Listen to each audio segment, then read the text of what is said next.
Chapter 417. Chu Liwei turned to Yan Gu and said, "Thank you, Second Master Yan. I'll definitely thank you personally when I see you in the future." Yan Gu chuckled. "Then if there's nothing else, I'll take my leave first. I won't disturb Prince Li and Miss Luyu." With that, he quickly left. Chu Liwei blinked. Why did she feel that Yan Ji's footsteps were a little hurried, as if he couldn't wait to leave? Rong Xiu glanced at Umo indifferently. Umo immediately straightened his back and rode the horse forward again. Rong Xiu then put down the curtain and nonchalantly said, "I'm sorry. So the person you met in the Imperial Mausoleum is the head of Zhenbao Pavilion." Chu Liwei retracted her gaze. "Your Highness, do you know this person?" Rong Xiu's lips curved slightly. "Not really. I've only heard some rumors." Chu Liwei looked at him meaningfully, but he looked indifferent. She couldn't tell anything from the beginning. Maybe she was overthinking? "This person has helped me several times. It was also because of his help today that I was able to get out successfully. But how did your Highness find this place?" Rong Xiu paused for a moment, but he quickly returned to normal. "Shui knows you're here." Chu Liwei nodded in understanding.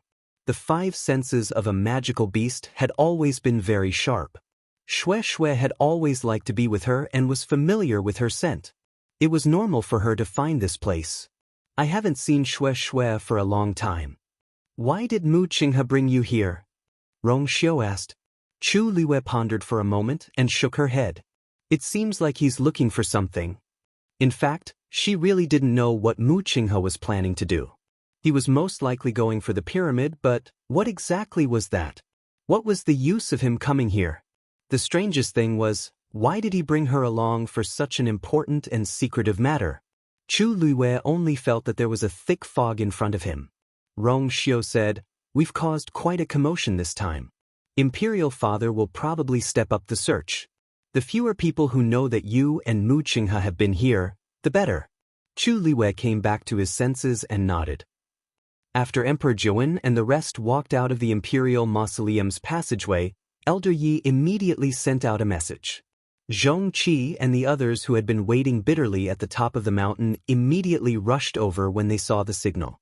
When they saw the few people standing behind Emperor Jiwen and Elder Yi, Zhong Qi and the others were shocked. When did these people barge into Golden Inheritance Peak? He didn't know the other two people, but he would never mistake Crown Prince Rong Jin for someone else.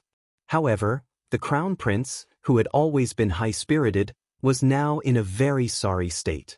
The young woman and the old man beside him didn't look any better. Mr. Yi asked.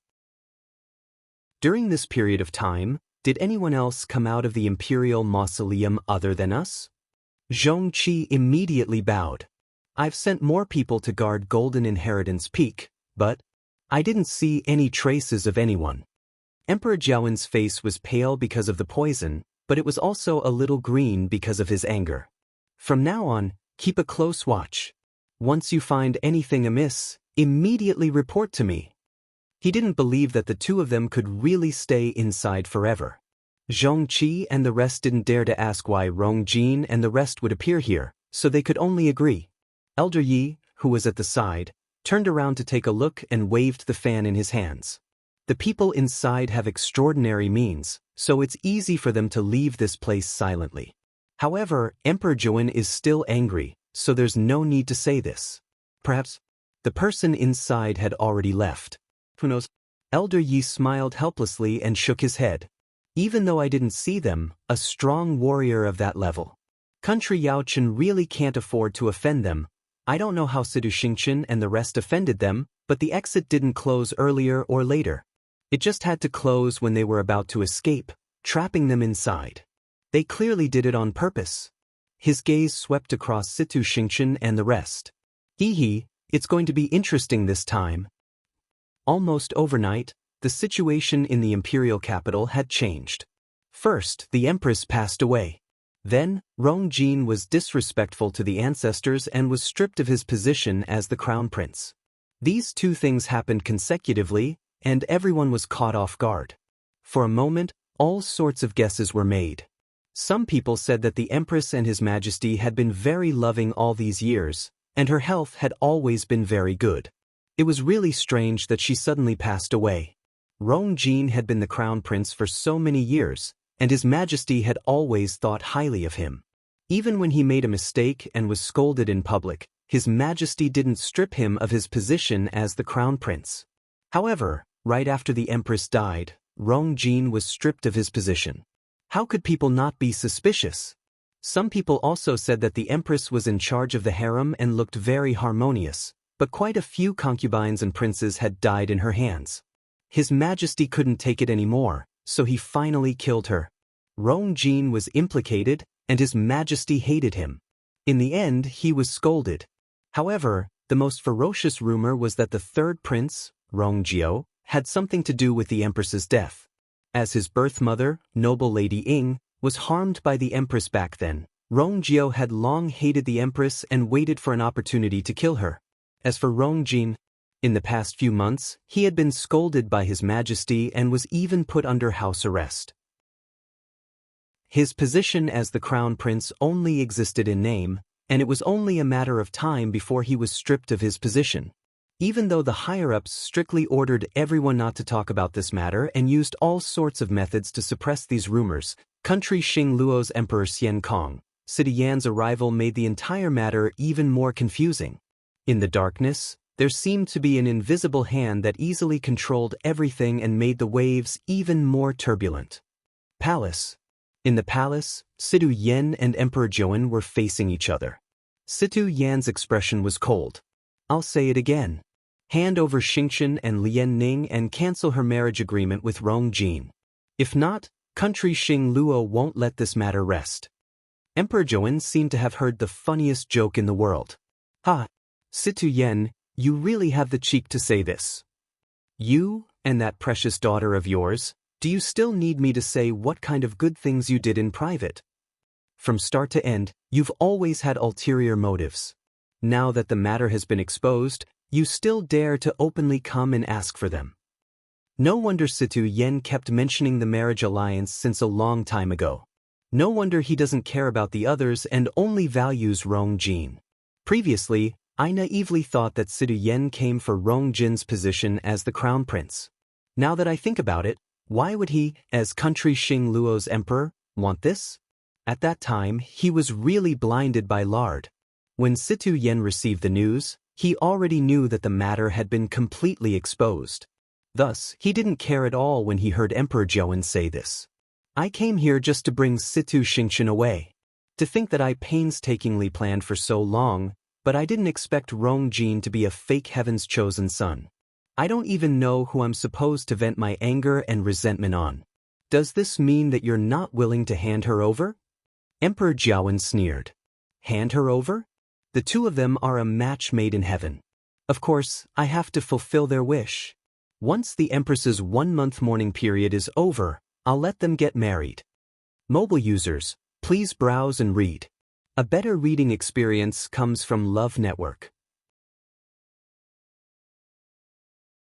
Chapter 418. Situ Yan widened his eyes in shock. Rongshao, are you crazy? The Empress is the mother of the country, and they have to hold a national funeral after she passes away. As her son, Rongjin should be filial for 3 years. Even if there's an emergency, it should be at least a year. A month? Isn't that equivalent to holding a wedding while stepping on the Empress's coffin? Do you still want your face? Do you still want your reputation?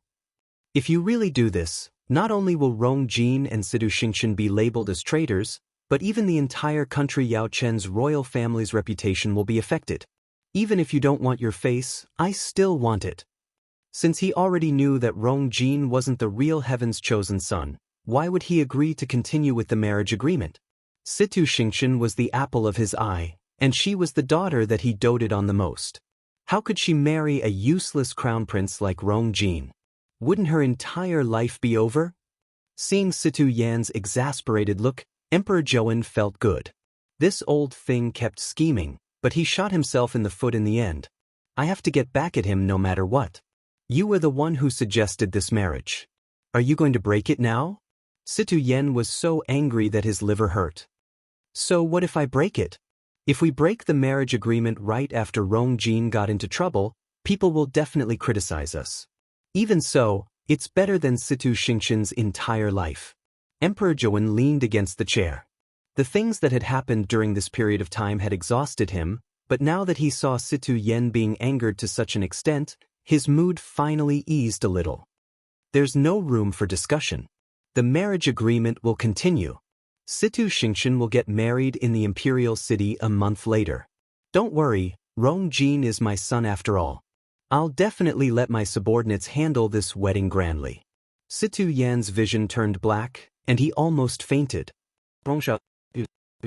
He had made up his mind to keep Situ Xingqian here until the wedding with Rong Jin was over.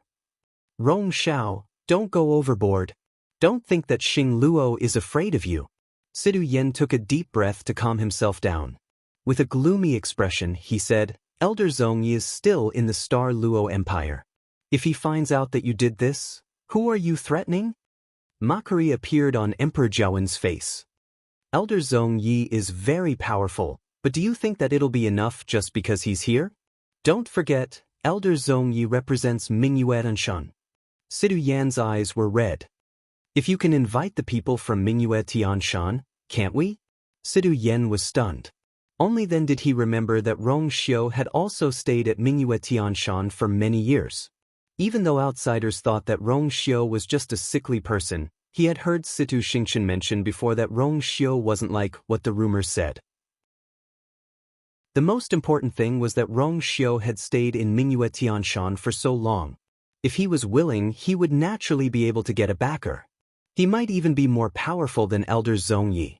Using this as a threat was completely ineffective. The veins on Situ Yan's forehead popped up.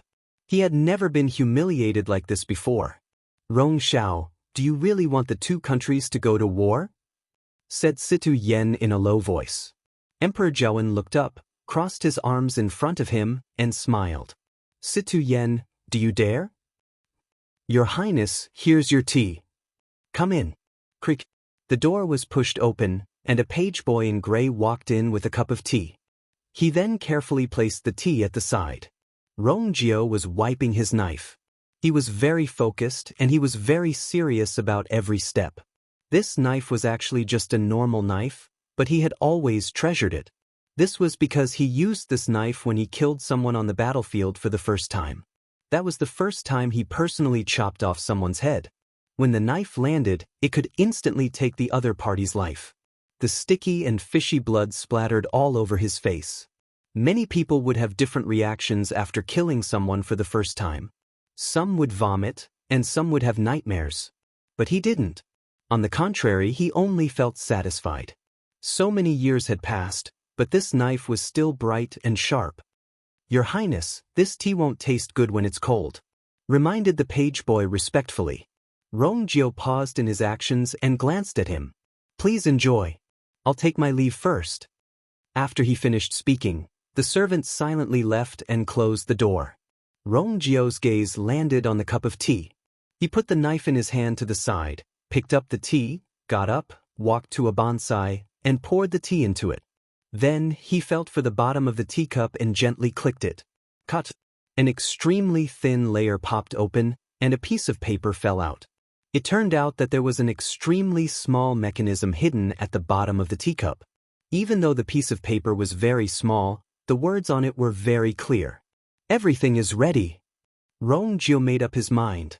He moved his fingers, and the piece of paper was crushed into powder. He gently raised it, and it disappeared with the wind. Chu Ning was so busy these few days that he didn't even go home. Chu Luiwei also didn't return to the academy and stayed at home alone. After the news of the Empress's death and the Crown Prince's dethronement spread, she vaguely had a premonition. Situ Yan's arrival also confirmed her guess. Emperor Zhouwen already knew that Rong Jin and Situ Xingqian secretly followed him into the imperial mausoleum that day. This matter was the last straw that broke the camel's back, and it finally made Emperor Zhouwen decide to take action. The Xi family seemed to be implicated as well. Quite a few people were removed from their positions, and some were even sent to jail. Anyone with eyes could tell that this definitely had something to do with the Empress.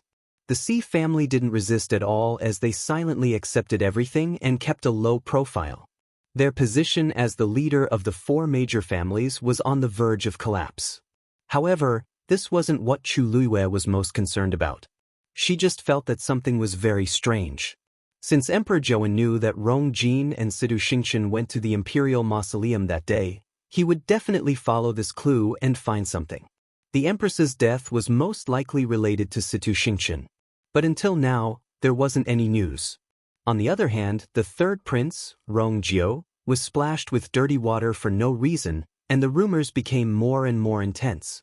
Almost everyone believed that he was the one who was most deeply involved in this matter. Emperor Zhou wasn't dumb. If he really wanted to investigate, he could definitely find something. But now, he was actually allowing this matter to develop. I heard that Rong Jiu is also under house arrest. Chu Luiyue felt that something was amiss no matter how she thought about it. Also, that pyramid, even though it's on me, I still don't know what it is. No matter how she thought about it, she didn't have a clue. In the end, Chu Luiyue decided to make a trip to Heptagon Alley personally.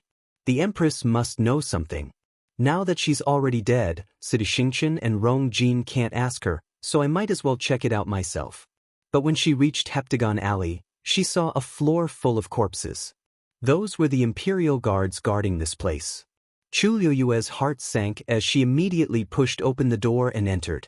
The blood-colored bronze cauldron that was previously placed in the middle of the yard had actually disappeared. Digression, I'm going out in the afternoon, so I'll update later for the rest of the day. Let's all watch it together at night. Mobile users, please browse and read. Chapter 419. The corpse that she saw previously was still hanging in midair, but there was nothing below it. There were traces of a fight in the yard and a few Imperial Guards' corpses. The barrier around Heptagon Alley had also been broken. It was obvious that someone had forcefully broken in. Chu Luiyue immediately searched the yard, but she didn't find any useful clues. The only thing she could be sure of was that these people had died less than a day ago. No matter if it was outside or inside, these dead Imperial Guards didn't have many wounds on their bodies. All of them had their necks slit, and they were killed in one hit. This was clearly a one-sided massacre. Chu Luiyue carefully checked their corpses and gradually knitted her brows. It seemed like the Imperial Guards didn't even have time to retaliate. Even though these people weren't the best, they were all well-trained. To be able to kill so many people at the same time and not even give them a chance to spread the news, it was either that the other party had a lot of people or they were very strong. Chu Luiyue was more inclined to the latter. The imperial city had been heavily guarded recently. If so many people really came, the commotion from both parties' fight would have spread out long ago. It wouldn't be like now, where there were corpses everywhere, but nobody knew about it. If she didn't coincidentally rush over today, she didn't know when this situation would have been discovered. Chu Luiyue thought for a moment and went straight to the palace. The palace was heavily guarded, but thankfully, Chu Luiyue and Rong Xiu had a marriage agreement. As Prince Li's future princess consort, the palace maids naturally let her in. Chu Luiyue didn't go to find Emperor Zhou. Instead, she went straight to the Empress's bedroom. On the way, she acutely felt that the atmosphere in the palace was very stiff and strange. Everyone had become very careful. It was obvious that the Empress and Rong Jin's matter made them jittery. Halfway there, Chu Luiyue bumped into a group of people. The person in front was Chu Ning. After not seeing him for a few days, he looked much more haggard and tired. It was obvious that he had been very worried during this period. "Father!" Chu Luiyue quickly stepped forward. Hearing this familiar voice, Chu Ning immediately looked up and saw Chu Luiyue. His eyes flashed with surprise, but then he frowned. Why are you here?" Chu Luiyue walked up to him. "Father, I have something important to tell you." Chu Ning looked at her expression and suddenly felt a sense of unease in his heart. You, had always been very sensible. If it was not an urgent matter, she would absolutely not run to the palace to look for him at this time. He whispered a few words to the people behind him, then led Chu Luiyue to the side. "What happened?" Chu Luiyue pursed her lips. "Father, the Imperial Guards in charge of guarding Heptagon Alley have all been killed." As for the bronze cauldron in the Heptagon Alley, it has already been stolen and its whereabouts are unknown. Chu Ning's face was filled with shock. He expected that something bad must have happened, but he didn't expect that. When did this happen? Chu Luiwei briefly explained the matter. Chu Ning's expression became more and more unsightly. In other words, we still don't know who did it? And there are no clues at all? Chu Luiwei gently nodded. I know that His Majesty places great importance on the Heptagon Alley, and it just so happens that you have been in charge of it recently, so I immediately rushed over after the incident. Chu Ning's face seemed to have condensed a layer of frost. These few days, he had been busy in the palace dealing with the Empress's matters, so he temporarily put the Heptagon Alley matter aside and handed it over to his subordinates to handle. But he didn't expect that such a thing would happen. Even if His Majesty ordered him to stay in the palace and solve the problem here first, he couldn't absolve himself from the blame. Alright, I understand. I will report to His Majesty now. Chu Ning quickly made a decision. His Majesty would find out about this matter sooner or later. Even if he would be punished, he had to take the initiative to face it. Oh, you go back first, Chu Luiwei shook her head. I'll go with you, father. I am the first person to discover this matter, so there is no reason for me not to go. Chu Ning was a little hesitant. This matter involves a lot of things, and I don't want you to be dragged into it. According to his investigations these few days, he had already faintly felt that the Empress should have played a big game when she was alive. Although she was now dead, the matter was far from over. Especially now, the bronze cauldron in the Heptagon Alley had mysteriously disappeared. No matter how he looked at it, he hoped that you could stay out of this matter. Chu Luiwei's lips curved. From the moment I went to the Heptagon Alley, it was already difficult for me to get away easily. But father, don't worry, I know what to do. I know what to do and what not to do. Chu Ning looked at her with a deep gaze. How could he not know that this was actually her excuse? The real reason was, if she could appear, to a large extent, His Majesty's punishment would be reduced to a large extent. Chu Ning felt a wave of warmth and finally nodded. All right. Come with me to see His Majesty. Chu Luiwei walked beside Chu Ning, and the imperial guards behind them were very perceptive and kept a distance from the two of them. Originally, Chu Luiwei wanted to ask about the Empress's situation, but after thinking about it, he suppressed the words. After walking for about 15 minutes, the group finally arrived at Zhaoyang Hall. The strange thing was that it was currently daytime, but the door of Zhaoyang Hall was tightly shut. The number of imperial guards outside the hall was also twice as compared to usual, and they looked like they were ready to fight. Chu Ning stopped in his tracks. Eunuch Min, who was guarding outside the hall, saw Chu Ning and knew that he had come to report to His Majesty. But then he saw Chu Luiwei standing beside Chu Ning. Eunuch Min's heart skipped a beat. Why is she here at this time? He hurriedly walked over with small steps.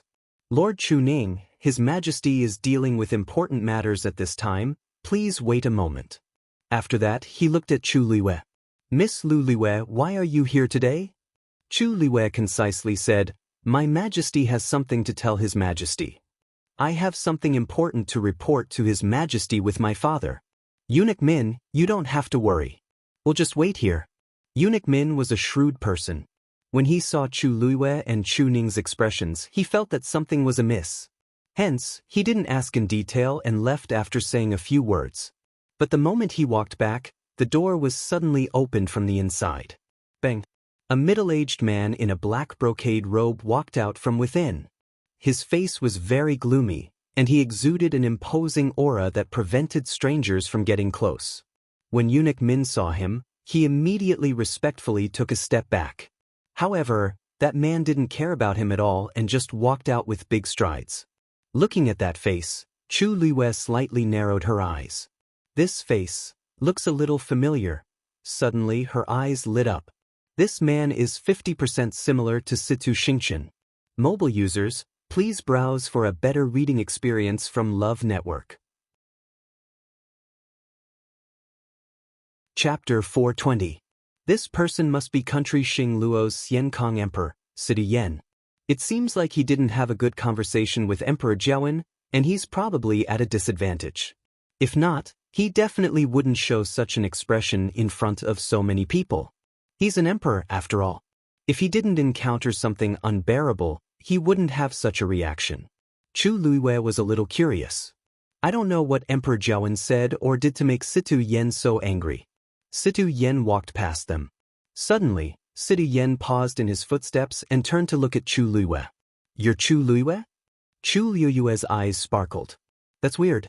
This person actually knows me? She lowered her head and curtsied. Situ Yan's gaze was like a sharp knife that scraped across Chu Luiwei's body. Chu Luiwei's heart skipped a beat. It seems like Situ Yan doesn't have a good impression of me. Chu Ning stepped forward and silently blocked in front of Chu Luiwei, blocking Situ Yan's vision. Situ Yan grunted and turned to leave. When his figure gradually disappeared, Chu Ning turned around and asked worriedly, Chu Luiwei? When did you offend this person? Chu Luiwei chuckled and shrugged. It's my first time seeing him today. How could I have the chance to offend him? I did offend his precious daughter. Situ Xianxia?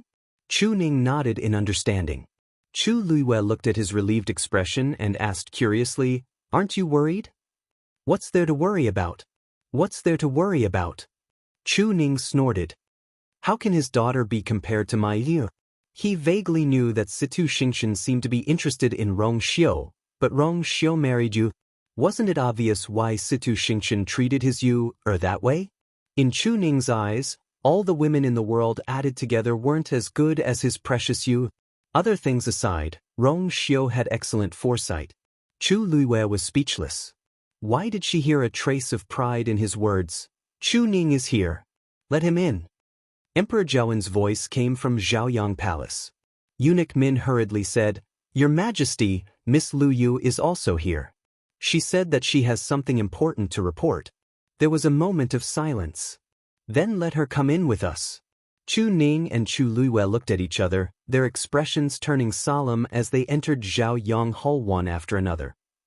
Upon entering the palace, Chu Luiwei immediately saw Emperor Jiawen, who was sitting at the head of the table. The expression on his face seemed to be better than a few days ago. It was obvious that he had vented his anger at Situ Yan. Lu Yu, you don't come to the palace often. What brings you here today? His tone was relaxed, and it was obvious that he didn't care much about Chu Luiwei's arrival. Chu Luiwei and Chu Ning exchanged glances before they stepped forward. Your Majesty, Lu Yu came here today because of Heptagon Alley. Upon hearing the words Heptagon Alley, Emperor Jiawen's expression froze, and he unwittingly sat up straight as he stared at Chu Luiwei. What did you say? Chu Luiwei paused for a moment before she told him everything. However, she changed her reason for going to Heptagon Alley to that she happened to pass by there. She didn't want Emperor Jiawen to know that she was secretly investigating this matter. Emperor Jiawen was stunned when he heard the first sentence. He spent a lot of effort to suppress his urge to flip the table and stand up, but the veins on his hands, which were grabbing onto the chair, were popping up. His face was green and white, and it was very interesting. Chu Luiwei had long expected his reaction, so she pretended that she didn't notice it and calmly told him what happened. As this is a serious matter, Lu Yu didn't dare to act on his own, so he immediately rushed over. Chu Ning immediately knelt down and asked for forgiveness. It's all my fault for causing this situation. Please punish me, Your Majesty. Emperor Jiawen slowly held his forehead and didn't say anything for a long time. Chu Ning and Chu Luiwei waited quietly. Actually, Emperor Jiawen's emotions were very complicated at this point, and his mind was in a mess. He originally thought that the truth of this matter would gradually be revealed after the Empress died and Rong Jin was removed from his position. But now, something like this actually happened. His first reaction was to suspect Situ Xianxia. After all, he had basically confirmed that Situ Xianxia secretly met the Empress and learned quite a lot from her. She even obtained the key that the Empress secretly engraved when she was alive, which allowed Rong Jin to successfully enter Golden Inheritance Peak. She was very ambitious, so it wasn't strange for her to do such a thing. But the key point was that Situ Xianxia was currently trapped somewhere. This clearly meant that she didn't steal the bronze cauldron. As for Situ Yan, it didn't seem very likely either. This time, as the matter was urgent, Sidu Yen rushed over at the fastest speed and only brought a few personal guards with him. The other party is very strong, and they clearly came prepared. This matter can't be entirely blamed on you. Emperor Jiawen suppressed the ripples in his heart with much difficulty as he slowly spoke. Immediately bring someone to Heptagon Alley and check if you can find any clues. Once you're done, report to me immediately. Yes. As for Li, since you're the first to see it, I'm afraid I'll have to trouble you to make this trip as well. Chu Liwei said, Your Majesty, don't worry. Don't worry, Your Majesty. I'll do my best. Emperor Jiawen nodded and suddenly asked, Oh, right. This won't take up too much of your time and energy, right? On Vice Admiral Mu's side, you have to prioritize him for everything, okay? Chu Liwei agreed, but he chuckled in his heart. Even if we're already in a mess, we still don't dare to easily offend Mu Qinghe. If Emperor Jiawen knew that the two people who entered the Imperial Mausoleum were actually me and Mu Qinghe, I wonder what his expression would be. I'm a little tired. You guys can leave first. Emperor Jiawen waved his hands, and Chu Ning brought Chu Liwei out. After walking out of Zhaoyang Palace, Chu Liwei suddenly asked, Why? Father, can I go to the Empress's bedroom to take a look? Chu Ning was taken aback. Why are you going there? Chu Liwei pondered for a moment and smiled. I might be able to help you find some useful clues. However, Chu Ning shook his head solemnly. The Empress's funeral is tomorrow. It's not appropriate for you to go now. He still wanted to cleanly separate Chu Liwei from this matter. Seeing his determined attitude, Chu Liwei didn't continue and changed the topic. The group of people left the palace together and went straight to Heptagon Alley. Princely Mansion. Master, a portion of the Northwest Army has already gone to the Imperial City, said Umo softly said. They'll reach here in at most 3 days. Rong Xiu looked nonchalant as he flipped a page of his book. How many people are coming? Not many, just 5,000. However, almost all of them are the Northwest Army's elites, and they've killed their way out of the battlefield. They can fight against 10 people each. Even though there are more Imperial guards in the Imperial City, the outcome is still uncertain if the two sides really fight. Besides, there are reinforcements behind. Rong Xiu's lips curved up slightly. Rong Jiu won't fight an unprepared battle. Besides, I want him to win. Mobile users, please browse and read. A better reading experience comes from Love Network. Chapter 421. Mu Qinghe and Jian Fengqi also returned to the imperial capital together without attracting anyone's attention. As soon as he returned, Mu Qinghe shrank himself in the room. Jian Fengqi originally wanted to take a look at his injuries, but he was refused entry. His temper was not good to begin with, and seeing Jian Fengqi like this, his patience was exhausted. He was too lazy to care and went to do his own things. Mu Qinghe stayed in the room and simply treated his wounds alone. There was no expression on his face, and he looked like a piece of wood. However, in his mind, everything that happened in the Imperial Mausoleum was constantly replaying, especially that illusion. Even if he knew that everything was just an illusion, every time he thought about it, his heart would still stir. Especially when he was alone and quiet, all kinds of images seemed to flash before his eyes, and his ears were filled with noise. Mu Qinghe closed his eyes in annoyance, but found that that person's face was becoming clearer and clearer. She still had a smile on her face. Qinghe, why did you call this consort? Her voice was clear and gentle, and every word entered his ears. Mu Qinghe's heart seemed to be poked by something, and it was extremely sour. But soon, the smile on her face disappeared, and it was replaced by shock and disbelief. Qinghe, you betrayed this consort? The bright starlight in her eyes gradually dissipated, and endless disappointment and sorrow surged. Mu Qinghe suddenly opened his eyes. In a short time, he was actually covered in cold sweat. The sweat and blood mixed together, and it was painful.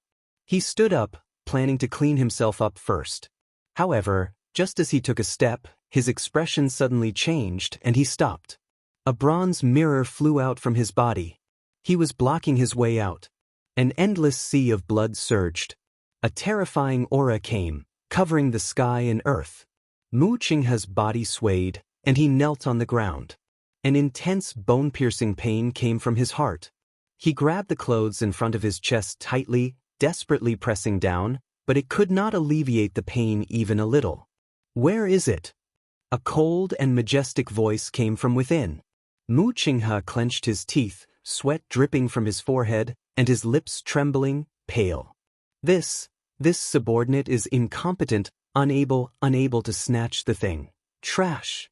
The pain that was several times more intense instantly swept through his entire body. Mu Qinghe finally could not help but groan, and he spat out a mouthful of blood and fell to the ground. This time, he could not even speak a complete sentence. "But you can't even do one thing that I asked you to do. Mu Qinghe, when did your abilities deteriorate so much? Or, did you do it on purpose?" This subordinate did not. Mu Qinghe's body trembled as he spat out these words with much difficulty. Just with this sentence alone, he had used up all his remaining strength. "You've been outside for long enough. If you don't come back soon, you'll definitely arouse suspicion. So, you must return as possible." Even though Mu Qinghe was in extreme pain, he still heard this sentence clearly. But that thing, since you don't have the ability to snatch it, staying here is just a waste of time. You don't have to care about this anymore." Mu Qinghe's lips trembled. No, he had fought so hard to get this opportunity, how could he just let it go like this? This subordinate knows that it was snatched away by a mysterious person. What mysterious person? Mu Qinghe's words had obviously attracted the other party's attention. That person, this subordinate did not see that person's appearance, but if I see him again, I will definitely recognize him, his aura. Mu Qinghe stammered out a sentence. Please let this subordinate continue. This subordinate will not let you down." At the end, Mu Qinghe was so weak that even his voice could not be heard clearly. But these words were obviously useful. "In that case, I will give you a few more days. If there is no progress, you know the consequences." With that, the bronze mirror quickly disappeared. In the room, only Mu Qinghe was left. He was lying on the ground. His clothes were soaked, and he looked extremely embarrassed. A green shadow appeared beside him. It was Hong Yao. It moved to Mu Qinghe's side and rubbed against his face before burying its head in his chest again. It had always been arrogant and noisy, wanting to disturb the world. But at this time, it was unusually quietly accompanying Mu Qinghe. "I'm fine," Mu Qinghe whispered. Hong Yao's wings moved. It looked up at him, wanting to say something, but stopped. But in the end, it said nothing. Chu Luiwei returned to Heptagon Alley with Chu Ning, but this time, they still did not find anything. When it was over, it was already late, so Chu Ning asked her to go home. Chu Luiwei knew that he had to go back and continue the investigation, but it was really inappropriate for her to follow him, so she did not insist. The night was dark, and the bright moon hung high in the sky. Chu Luiwei sat cross-legged in her room, absorbing the heaven and earth force around her. After breaking through to rank 3 in the Imperial Mausoleum, her strength had obviously improved a lot. But because the advancement was too sudden, she was worried that it would cause her foundation to be unstable, so she focused on cultivating again. Sensing that the aura in her body had stabilized, Chu Luiwei could not help but look at her palm. After the upgrade of the Yuan Meridian, the speed at which she absorbed the heaven and earth force had obviously increased. This would obviously be of great benefit to her future cultivation. What she lacked the most now was time. It turned out that she wanted to wait until she had recovered enough strength before going to the Tianling dynasty to seek revenge on those people. But she did not expect that she would go as a rank 3 warrior. With her level and strength, there would be a lot of trouble when she went there. Suddenly, there was a fluctuation in her dantian. Mobile users, please browse and read. A better reading experience comes from the Love Network. Chapter 422. Chu Luiwei was stunned. Only then did she realize that the fluctuation was actually emitted from the Black Pyramid. A vast and warm power instantly spread towards Chu Luiwei's limbs and bones. Chu Luiwei was shocked. For some reason, The aura contained in this power was very familiar. Chu Luiwei held her breath and focused her mind. She realized that the seal was not broken. After that, she carefully sensed it and finally confirmed that this power did not come from the pyramid, but from the black seal that covered the pyramid. Chu Luiwei was stunned. She had only seen seals that were used to confine power, but she had never seen one that emitted power. Moreover, this power was pure and rich. It was almost rare in the world. Even if she had the Tianjing Yuan meridian in her previous life, she might not be able to refine such pure and warm power. But now, this power was gradually seeping into her body. Chu Luiwei was stunned for a while before she finally regained her senses. The seal on the pyramid was actually helping her to nourish her body and improve her cultivation. After thinking this through, even Chu Luiwei was filled with shock.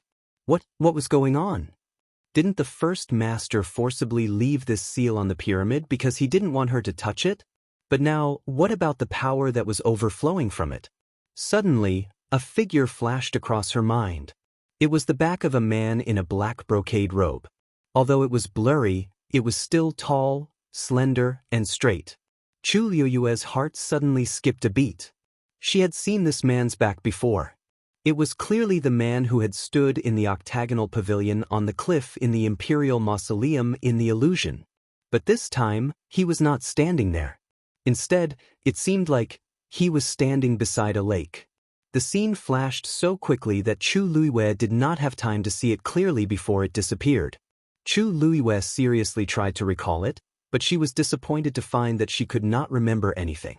However, that sense of familiarity was becoming stronger and stronger. Chu Luiwei opened his eyes, his heart beating wildly. She finally couldn't hold it in any longer. She stood up, walked to the window, and pushed it open in frustration. The night breeze blew, instantly waking her up.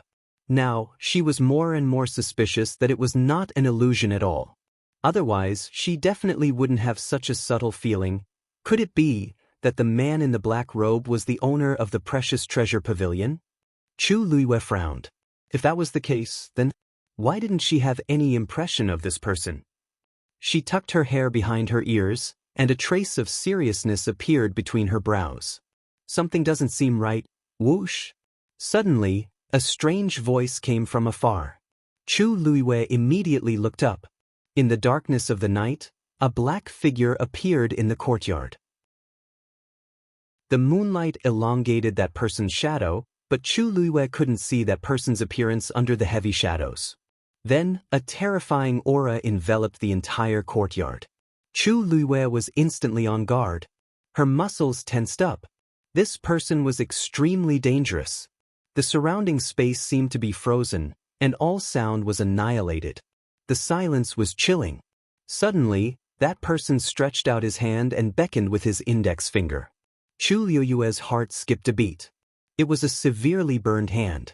Even though only half of the palm was exposed, Chu Luiwei could clearly see the shocking scars on it under the moonlight. In the next moment, that person's figure instantly rose into the air and flew into the distance. Did he want her to follow? Chu Luiwei's hand slowly clenched into a fist. She wasn't sure if this was some kind of invitation or provocation. But no matter what, that person clearly knew her identity. And he came with a purpose. Just as that person's figure was about to disappear, Chu Luiwei saw that person suddenly turn around. This time, that person stretched out his hand again and made a gesture. Chu Luiwei's eyes suddenly widened, because that gesture was a secret code that only the 13 Yuguards knew. Palace, Blessing Palace. This was Rong Jin's residence in the palace. After he turned 20, he moved to Crown Prince Mansion outside the palace and rarely came back here. Because of this, Blessing Palace was more deserted than other places, and not many people came here. But at this point, almost nobody knew that the deposed Crown Prince, Rong Jin, was locked up here. Situ Xingshan was also locked up here with him. It was already night time, and Blessing Palace was pitch black. It looked as deserted as usual.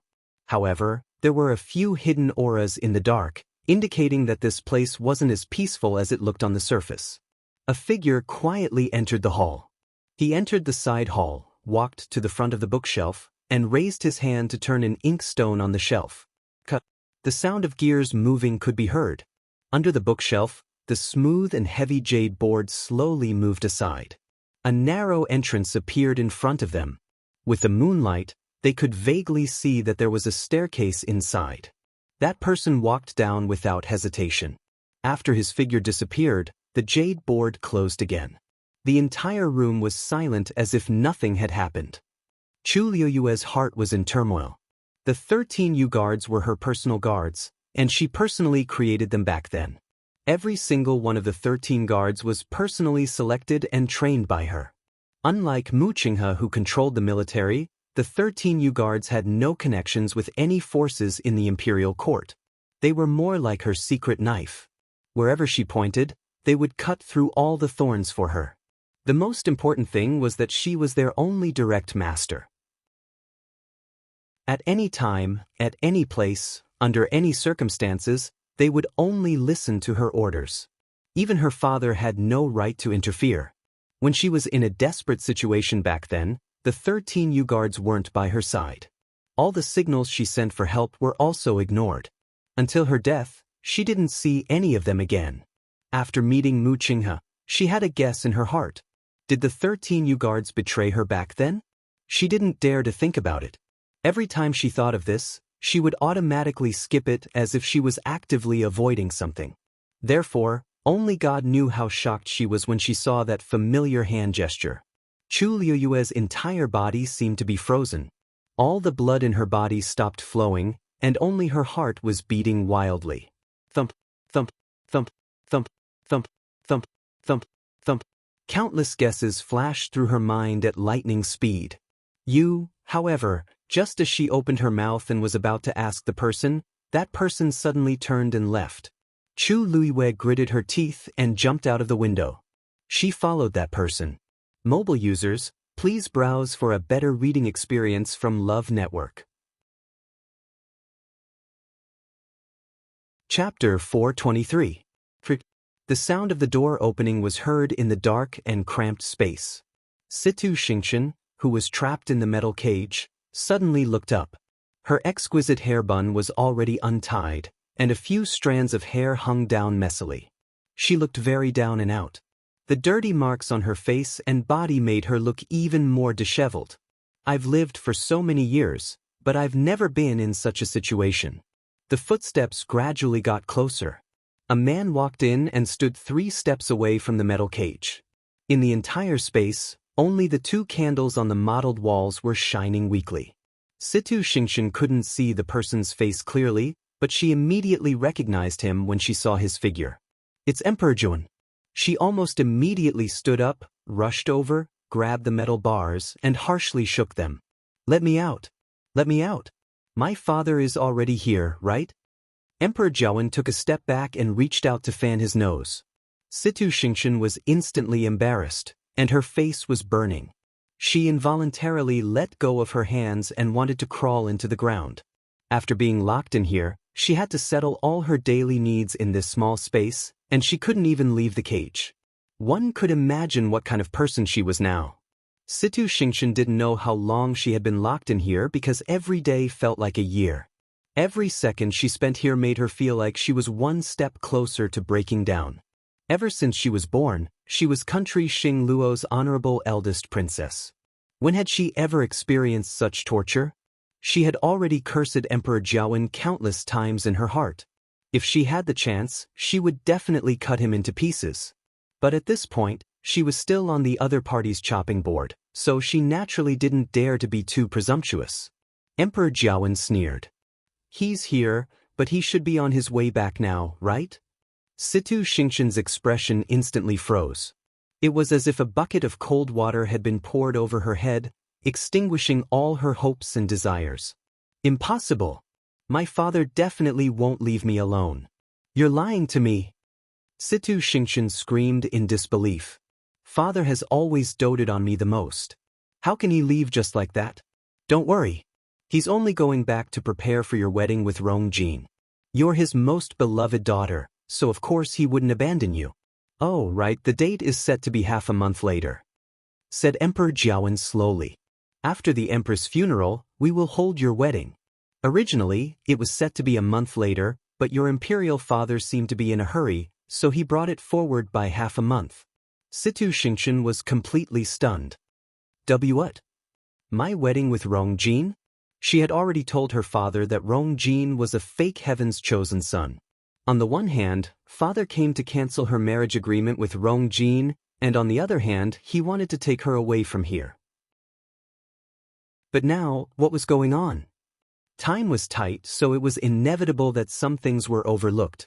But thankfully, Rongjin was no longer the crown prince, so many complicated and long formalities could be skipped. Emperor Jiawen sounded relaxed, as if he were really happy for them. Situ Xingqian was so angry that her entire body trembled. He did it on purpose. Emperor Jiawen clearly did it on purpose. He wanted to use this opportunity to thoroughly humiliate them. At this stage, Situ Xingqian finally tore off her last layer of disguise. Her sharp voice reverberated in the dark space, and it sounded more like a female ghost's shrill scream. She stared at Emperor Jiawen with all her might, wanting to find some clues from his blurry face. But nothing. Emperor Jiawen didn't look like he was lying. Situ Xingqian's heart finally sank. She knew that Emperor Jiawen was forcing her. The moonlight was bright, and the night breeze was gentle. The imperial city at night seemed to have fallen into a deep slumber as it was silent. Chu Luiyue followed that mysterious person all the way. Very quickly, she discovered that the person was heading in the direction of the palace. Her heart skipped a beat, and she instantly hesitated. It wasn't that she hadn't been to the palace before, so she clearly knew that the entire palace was actually a gigantic Xian formation. Outside the imperial palace, there was an invisible barrier. With her current strength, it would be too difficult for her to sneak in without anyone noticing. But the person in front didn't seem to care about all this as he continued to move forward quickly. Chu Luiyue took a deep breath in and still followed him. No matter what, I must get to the bottom of this matter today. After around 15 minutes, the two of them finally arrived outside the palace's walls. This place was rather secluded, and other than the patrolling imperial guards, there weren't many people guarding it. But Chu Luiyue could clearly feel the barrier's suppression when she stood below the wall. She looked up at that mysterious person. That person stretched out his hand, and a ray of starlight flashed across his fingertips. A neat cut instantly appeared on the barrier. Also, it didn't cause any commotion. Chu Luiyue's eyelids harshly twitched. I've seen it before. It had helped me a lot before, but I didn't expect that today, Shua. The barrier opened, and that person had already jumped over the wall. He had entered the palace. Chu Luiyue could only see the corner of a black shirt flashing across the wall. She took a few steps back and quickly rushed forward. She stepped on the wall. Then her body was parallel to the ground, and she directly rushed up the wall. She easily flipped her body, bent her legs slightly, and landed on the ground. She looked up and saw that the person had continued to move forward. Chu Luiyue pursed her lips. This person wasn't worried that she wouldn't be able to keep up. But she didn't have time to think too much and quickly chased after him. The two of them were like night cats, completely hidden in the thick darkness of the night. But soon, Chu Luiyue was shocked to find that this person seemed to be very familiar with the layout of the palace. Under that person's lead, they easily avoided all the patrolling and guarding palace guards. They drove straight in. Chu Luiyue was even more puzzled. Why was this person so familiar with the palace, as if he had been here countless times? Especially towards the end, they went further and further away, but that person's speed was consistent from beginning to end. Every step he took was without any hesitation. After about the time it took to drink a cup of tea, that person finally stopped. Chu Luiyue stood still, hiding in the shadows, and looked forward. When she saw the words, "Blessing Palace," on the signboard, her brows furrowed slightly. Why did he come to this place? It didn't seem like, suddenly. Chu Luiyue's gaze focused. There were a few obscure auras around the Blessing Palace. There was someone inside. Just as she was thinking about who would be here at this time of the night, that mysterious person suddenly walked forward. Mobile users, please browse for a better reading experience from Love Network. Chapter 424. Chu Luiwei originally thought that the person was going to directly go over, but he saw something fall from the person's hands when he walked over the next moment. Under the illumination of the moonlight, that thing reflected a faint light. A faint fragrance wafted out. Chu Luiwei was stunned. This is phosphor powder. Just a little bit of it can ignite a sea of fire. This person? Is he planning to burn Blessing Palace down? But this is only the periphery of Blessing Palace. Even if he sprinkles the phosphor powder here, it won't immediately burn inside. What is he doing this for? Suddenly, Blessing Palace's side door opened. Chu Luiwei immediately looked up. The figure walked out from it. Chu Luiwei focused his gaze. It's indeed Emperor Zhouwen. After thinking about it, he's the only person who can mobilize such a large force in the palace. As the distance was quite far, and the person's face was mostly hidden in the darkness, Chu Luiwei couldn't clearly see his current expression. Emperor Zhouwen raised his hand and pointed. He then turned around to take a look before leaving. Along with his figure, two of the few obscure auras disappeared as well. It was obvious that the remaining people were still in charge of guarding this place. Chu Luiwei squinted his eyes. There aren't many people who can make Emperor Zhouwen spend so much effort and carefully trap them in the palace. He thought of Situ Yan's ugly expression when he saw him previously. The person who's locked here should be Situ Xianxia. Emperor Zhouwen clearly wants to get something out of her, but judging from his previous appearance, there shouldn't be any progress. Chu Luiwei looked at the mysterious person in front of him. He must know that Situ Xianxia is trapped here, so he purposely lured her here. But why is he doing this? Without waiting for Chu Luiwei to ask, that person silently walked in another direction. His footsteps seemed slow, but they were actually very fast. He also perfectly hid his tracks. If Chu Luiwei hadn't been staring at him, he probably wouldn't have been able to recognize his movements. For some reason, she seemed to be able to guess that person's thoughts, so when he gradually approached the Blessing Palace, she obediently stayed where she was. With her current realm, she would only become a target if she went out. Moreover, it would definitely attract the attention of those experts in the dark. Therefore, she might as well not do anything and just wait and see what would happen. Soon, that person's figure disappeared behind a pillar at the very edge of the Blessing and Peace Palace. Chu Luiwei held his breath. Suddenly, a powerful pressure came down from the sky at high speed. She immediately looked up. He saw a gray-robed man walking in the air. He was wearing a curtained hat that covered his face, so his appearance could not be seen. However, judging from his slightly hunched shoulders, he seemed to be quite old. The moment he appeared, three figures instantly appeared around the Blessing Palace. The gray-robed old man was surrounded in the middle. Who are you? How dare you barge into Yao Chen's palace? Chu Luiwei squinted her eyes. The three of them were clearly sent by Emperor Zhouwen to guard this place. Also, the three of them were all Stage 5 warriors. There were only a handful of Stage 5 warriors in the entire country Yaochen, yet Emperor Zhouwen actually left three of them here. This showed how strict he was with Situ Xianxia. This lineup was enough to stop most people from barging in. However, that gray-robed old man was an entire stage higher than them. The higher the stage, the greater the difference between the two parties. Even if the three of them worked together, they might not be this old man's match. This old man came here today only to take someone away. As long as you know what's good for you, I won't make things difficult for you, said the gray-robed old man calmly. His voice was low and hoarse, and his tone was calm. However, it had a high and mighty aura as if it was an order. He's clearly the one who came to snatch Situ Xianxia, yet he said that he wouldn't make things difficult for the other party. How arrogant! Chu Luiwei thought quickly. This person clearly came for Situ Xianxia, but as for his identity, it's hard to guess. How dare you? Where do you think this is? Do you think you can come and go as you please? The three of them were clearly enraged by the old man's words.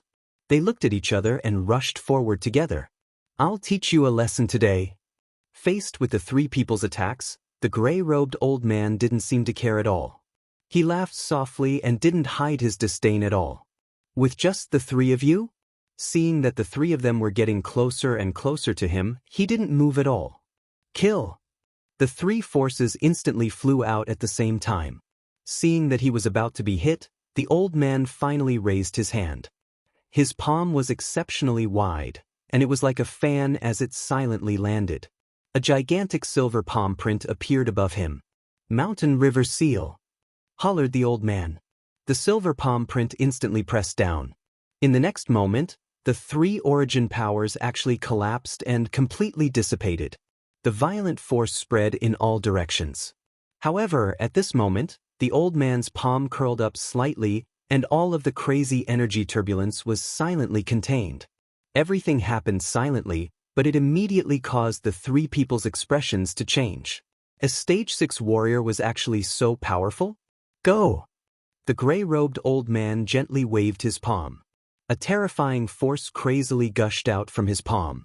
The gigantic palm print gradually dissipated, and finally, the star turned into a silver ring that kept expanding. "Quickly retreat." The three of them felt that something was wrong and immediately wanted to escape. But it was too late. The powerful pressure contained within the silver ring almost made them unable to breathe. All of them were frozen on the spot. No matter how hard they struggled, they were unable to take even half a step away. They could only allow the silver ring to crush their bodies. One of them couldn't take it and spat out a mouthful of blood. The other two weren't any better. Their faces were pale and they couldn't say a word. "Overestimating yourself." The gray-robed old man sneered and moved his palm slightly. "You don't..." Before the person who struggled to open his mouth could finish his words, a strange light flashed across the silver ring and passed through his chest. Following a muffled sound, his body flew out and fell heavily on the ground. Chu Luiwei became even more cautious and controlled her aura. At the same time, many guesses flashed through her mind. To dare to come here with such fanfare, it was enough to show how arrogant this person was. 1 against 3, and he was actually so relaxed. The gray-robed old man obviously didn't put those people in his eyes. After dealing with them, he went straight for the entrance of the Blessing Palace. However, just as he was about to approach, a gigantic Xian formation suddenly appeared above the Blessing Palace and completely enveloped it. The gray-robed old man finally stopped. Because the Xian formation was actually quite troublesome. But Chu Luiwei, who was hiding in the dark, suddenly had her eyes lit up. She could use that Xian formation to enter the Blessing Palace. Digression: Kawenka is about to faint. Mobile users, please browse and read. A better reading experience from Love Network. Chapter 425. The gigantic Xian formation shone brightly, and the entire Blessing Palace was shrouded in the dazzling light. Under such circumstances, I'll definitely be discovered if I go over directly. But if I merge into the Xian formation, I can conceal myself. Chu Luiwei stared at the Xian formation carefully as her fingers slid in midair, outlining the rough outline. She had never seen this Xian formation before, and this Xian formation's level wasn't low. Thus, she couldn't replicate its original appearance in such a short time. However, she could easily take it apart.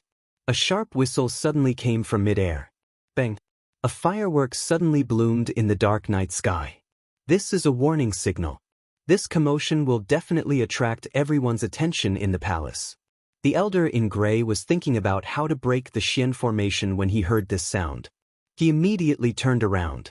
When he realized that the three of them had sent out a request for help, he couldn't help but snort. It seems like you're really not afraid of blowing this matter up. The man who was previously thrown onto the ground crawled up with difficulty and spat out a mouthful of blood. He was also holding a tube in his hand. He was clearly the one who lit the firework just now. When the other two saw this, they looked at each other and saw deep worry in each other's eyes. They rushed to that person's side and anxiously said, "Did you forget about Princess Jinghong? Have you forgotten what His Majesty said before? Situ Xingshan is locked up in the Blessing Palace. His Majesty placed a lot of importance on this matter and even invited us to guard her together. Even the Empress, who was under house arrest back then, didn't receive such treatment. This shows how much His Majesty cares about this matter. Before this, His Majesty had repeatedly instructed us not to let outsiders know that Situ Xingshan was hiding here. But once this news is released, everyone will know about it. In less than 15 minutes, I believe that all the experts in and out of the palace will immediately gather here. The man who spat out blood slowly wiped the blood from the corner of his mouth and stared at the elder in gray. His Majesty also said that the most important thing is to keep an eye on her. If she's taken away, then we won't be able to bear the consequences. The other two looked at each other and hesitated for a moment. In the end, they did not say anything. They once again spread out and surrounded the gray-robed old man. Since it had come to this, they could only do their best. Seeing the three of them in such a formation, the gray-robed old man was stunned for a moment before he suddenly laughed out loud. Looks like you won't shed tears until you see the coffin. Don't blame this old man for being impolite. Stop him. The three of them also made up their minds and charged forward together. The four of them instantly engaged in a fierce battle. Now is the time. Chu Liwei retracted his aura and quickly headed for the Blessing and Harmony Palace. At the same time, several incomplete Xian formations appeared around her.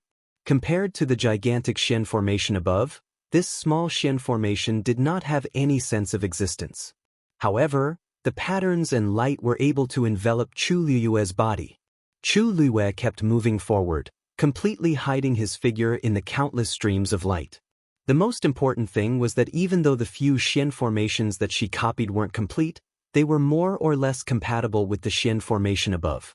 It was precisely because of this subtle compatibility that the Xian formation directly ignored Chu Liue's intrusion. Chu Liue's path was smooth and unobstructed. She successfully arrived at the side door. Previously, Emperor Zhouwen had exited from this inconspicuous spot. Thinking of this, Chu Liwei silently sneaked in.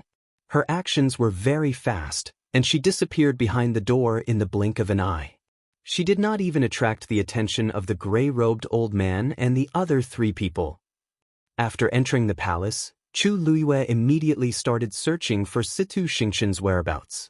Under the light of the Xian formation outside, everything in the palace was much clearer. However, Chu Liwei looked around and did not see anyone.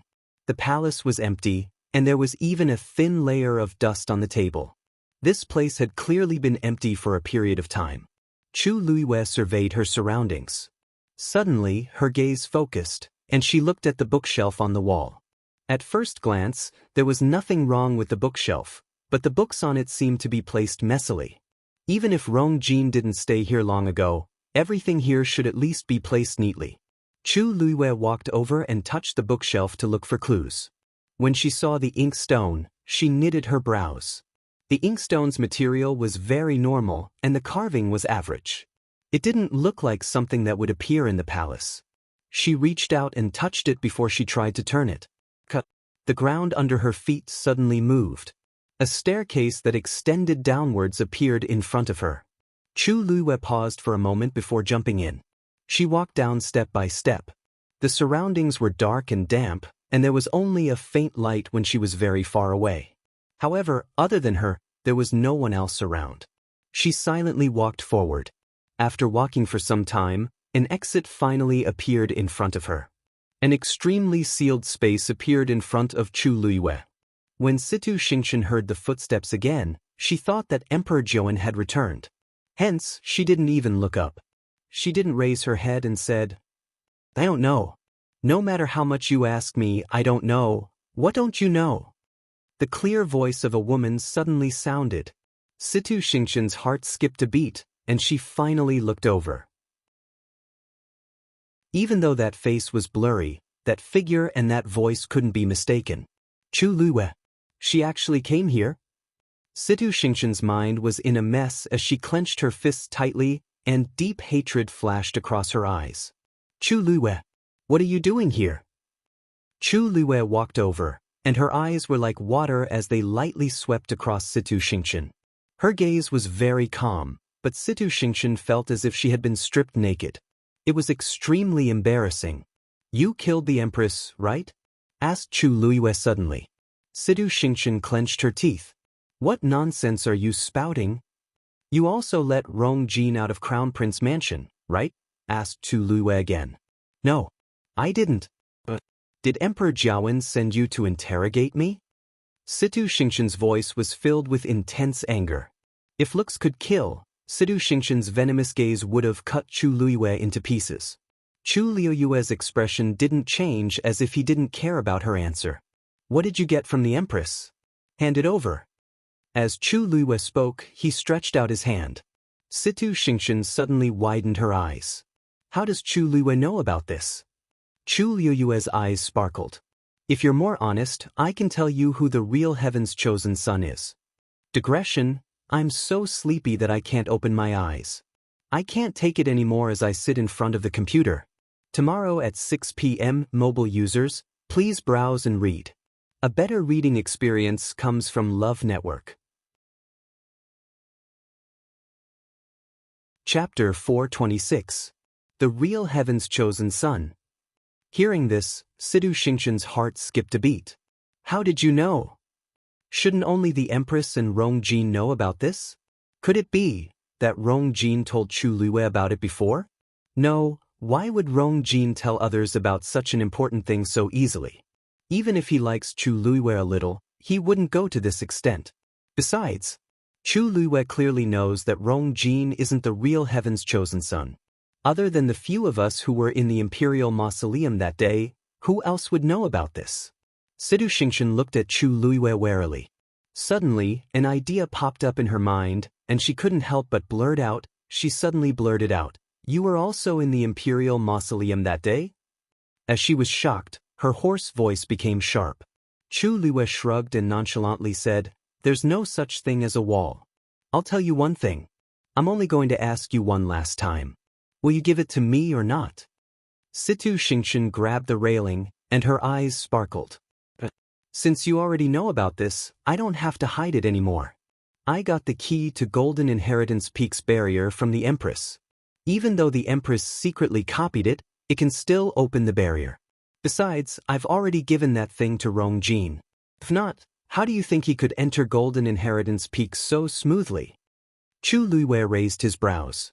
When she saw Rong Jin and the rest enter the Imperial Mausoleum with Emperor Jiawen, she had already guessed this point.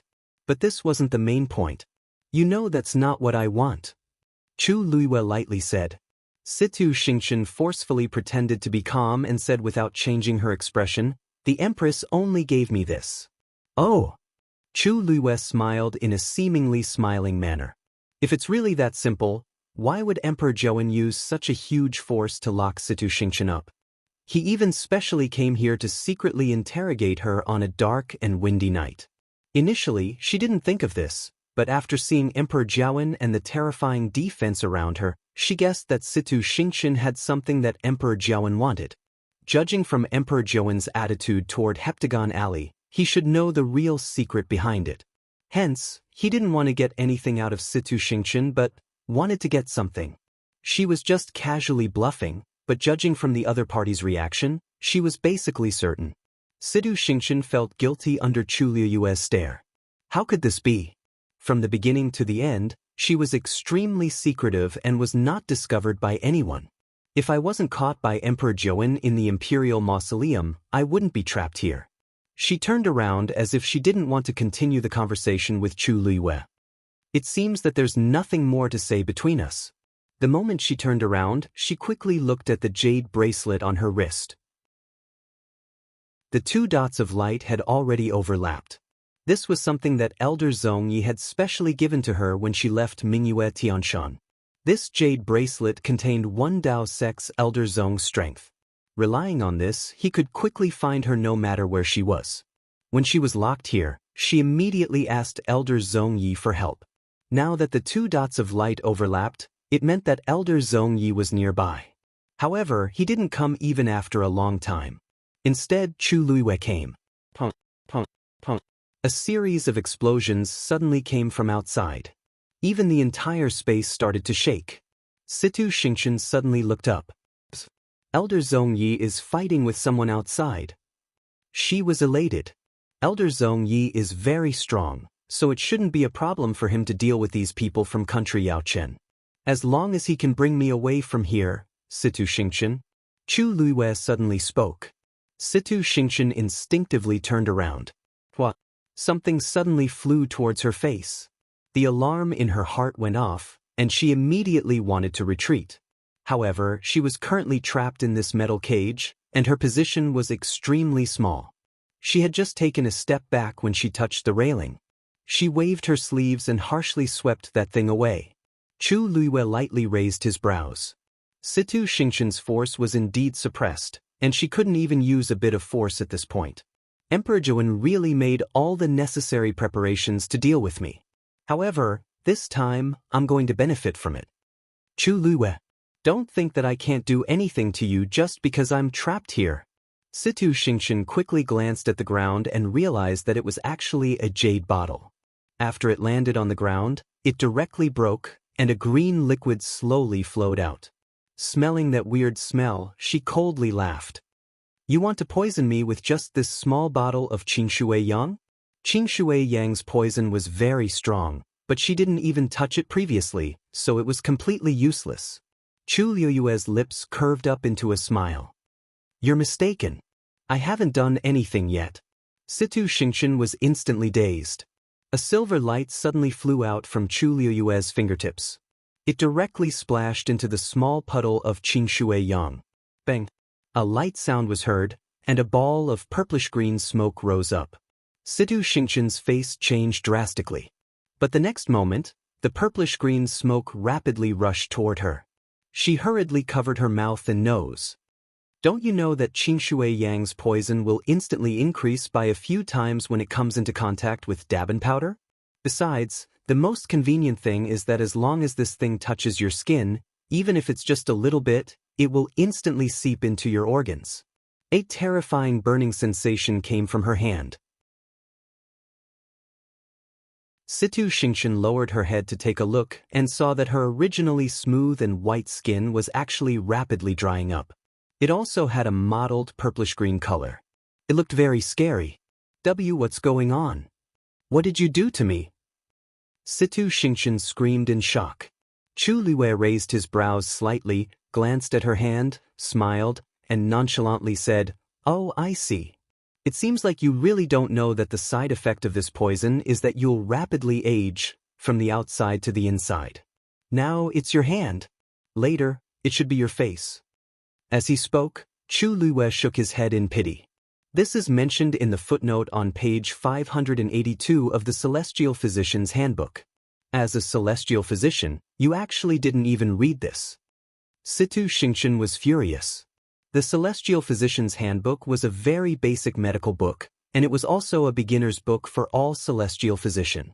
However, there were too many things to remember in it. Who would pay attention to a small footnote? Now, the thing that scared her the most was her face. Chu Luiyue, you're really sinister and vicious. Situ Xingqian's hands trembled. If Rong Xiu knows that you're such a vicious woman, he'll definitely regret marrying you. Mobile users, please browse and read. A better reading experience comes from Love Network. Chapter 427. Chu Luiyue chuckled lightly. You're finally admitting it? From the start, Situ Xingqian had been hostile toward her. No matter if it was during the Qingjiao competition or when Situ Xingqian framed her for imprisoning Rongzhen, Situ Xingqian could tell that Situ Xingqian didn't just dislike Situ Xingqian, but she was also jealous and resentful of her. Situ Xingqian's chest seemed to be blocked by something, and she felt so stifled that she was about to explode. She finally couldn't hold it in and harshly scolded her. So what if he is? I've liked him for so many years, but he doesn't even remember who I am. What about you? You're just an abandoned good-for-nothing from a declining family. How can you compare to me? In terms of looks, I'm not inferior to Chu Luiyue. In terms of background, I'm many times better than Chu Luiyue. In terms of my relationship with Rong Xiu, I've been with him at Mingyue Tianshan for so many years. How can Chu Luiyue compare to him? He's always been high and mighty and keeps all women at a respectful distance. But he actually knelt down in front of so many people for you. All for the sake of a marriage agreement with you. I'm clearly the one who understands him the most. Only I'm worthy of him in this world.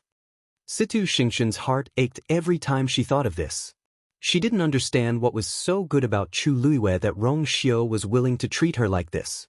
It's as if he gave all his gentleness and love to only one person. Previously, when Rong Xiu sent people to burn the clothes with the cloud embroidery, she still had a sliver of hope in her heart. But later on, everything happened one after another, and they all slapped her in the face. Every time, it made her understand that Rong Xiu cared about this person more than she imagined. Sidu Xingqian's hatred for Chu Luiwei also deepened. Chu Luiwei looked at her face, which was contorted from anger and hatred, and lightly smiled. How do you know that he doesn't know? Situ Xingqian's expression suddenly froze. Since you claim to understand him, then, do you know why he did this? Chu Luiwei said slowly. Every word was like a sharp knife that harshly stabbed Situ Xingqian's heart. The blood drained from her face in an instant, leaving behind a face full of fear and unwillingness. That's right. How could someone like Rong Xiu not know what kind of person Chu Luiwei was? But he still chose her. There was only one explanation. He was deeply in love with Chu Luiwei. She was the only one he wanted. From a very long time ago, she knew that people like Rong Xiu would only fall in love with one person if they didn't fall in love. Once they did, they would only love one person for the rest of their lives, and they would give everything they had. What exactly did you do? Sidu Xingqian clenched her teeth, and her knuckles turned green from gripping the railing too tightly. At this moment, she inadvertently looked down and saw that her wrist had also turned purple. She was taken aback. If I really turn into an old lady with bruises all over my body, then in the future, there will be no future. Once she thought of that scene, she felt goosebumps all over her body. I definitely won't allow myself to become like that. As long as you bring me out, I guarantee that I'll hand the item over to you, said Situ Xingqian hatefully. But you have to guarantee that you'll also cure the poison in my body. If not, even if I go to hell, I'll definitely turn into a malicious spirit and come back to take revenge on you. Chu Luiwei's lips curved up slightly, and he thought to himself, interesting. Seriously speaking, I'm the one who went to hell and came back to take revenge. However, I didn't turn into a malicious spirit but became Chu Luiwei. Who's afraid of who? It seems like the person outside is here to save you. Chu Luiwei suddenly said, You want to go out with me and take the chance to escape? Situ Xingqian's heart skipped a beat. I don't know what you're talking about. Chu Luiwei didn't need her answer either. I'm only here to take that item, not to save you. If you don't want to hand it over, then so be it. I've been here long enough. It's time for me to leave. Then Chu Luiwei actually turned around and left. Situ Xingqian finally panicked. Stop right there. Detoxify the poison first. I can even feel that the poison has already spread to my arm. It wouldn't be long before her face would be completely ruined. Chu Luiwei waved her hand. Seeing that her figure was about to disappear in front of her, Sidu Xingqian finally clenched her teeth and said, I'll give it to you. Chu Luiwei stood still, then turned around and smiled at her. Wouldn't it have been better if you did this earlier? Situ Xingqian's face was filled with vigilance. Cure the poison first. Chu Luiwei gently flicked her finger. A palm-sized wooden cover fell. The purplish-green smoke seemed to be attracted by a certain force as it changed its direction and surged toward the wooden cover. When the last wisp of smoke disappeared into the wooden cover, Situ Xingqian finally heaved a sigh of relief. Take the item out, said Chu Luiwei. Situ Xingqian widened her eyes and raised her hands. The poison in my body hasn't been cured yet. When you give it to me, I'll naturally cure it for you. Chu Luiwei chuckled. Situ Xingqian choked and cursed in her heart. This Chu Luiwei is really cunning. He won't take any losses. She hesitated for a while, but she knew that Chu Luiwei could do anything. Hence, she didn't dare to be too presumptuous and could only touch her jade bracelet. Then, a wooden box appeared in front of her. Chu Luiwei's gaze lightly swept across the jade bracelet. It turns out that it's a cosmic bracelet. This item's value is much higher than a cosmic bag's. This is because it's easy to recognize a cosmic bag, but a cosmic bracelet looks no different from a normal bracelet. This should be one of the reasons why Situ Xingqian could keep this item intact and not let Emperor Zhaowen take it away. This is the box that the Empress left behind when she was alive. Situ Xingqian took a deep breath in and finally pushed the wooden box forward. As long as you can open this metal cage, the item in this wooden box will be yours. Then, she took another step back as if she really wanted to hand the item over. However, she sneered in her heart. This metal cage has an extremely strong restriction. If Chu Luiwei wants to take this item, he must solve this problem. If I can't solve it, this item will still be mine. If I can solve it, this metal cage will definitely be opened. I can then take the chance to escape. Anyway, Elder Zhongyi is outside, so I can definitely succeed. Chu Luiwei squinted his eyes as if he had a headache. Situ Xingqian quietly stood there, but she was secretly adjusting her breathing, waiting to deliver a fatal blow at any moment. Suddenly, Chu Luiwei lightly said, "Chu Luiwei. Dumpling, bring the item over." A red shadow darted out. It directly pounced toward the wooden box. Situ Xingqian knitted her brows and finally recognized it. It was Chu Luiwei's blood ferret. The next moment, she heard a kacha sound, and a hole suddenly appeared on the metal cage. Mobile users, please browse and read.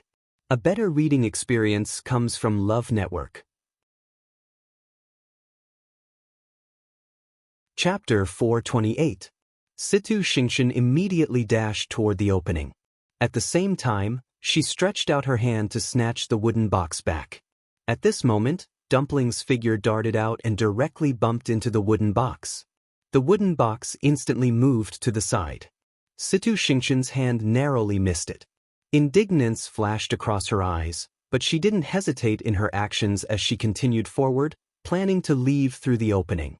The item in the wooden box is very important, but it can't be compared to my life. As long as I can escape from here, everything will be fine. After I leave, I still have a chance to snatch the wooden box back. However, just as she poked her head out of the hole, a cold wind suddenly attacked her. Bang! Chu Luiwei harshly kicked Situ Xingqian's face. Situ Xingqian's figure instantly flew backward and heavily bumped into the metal cage behind her. Taking advantage of this opportunity, Dumpling directly threw the wooden box out. Chu Luiwei easily caught it and opened it. Inside the wooden box was a roll of goatskin. An indescribably powerful aura spread out from the top of the mountain. Chu Luiwei was certain in his heart. This is it. Situ Xingqian closed the wooden box again and placed it in her cosmic bag. Her series of actions could be said to be smooth.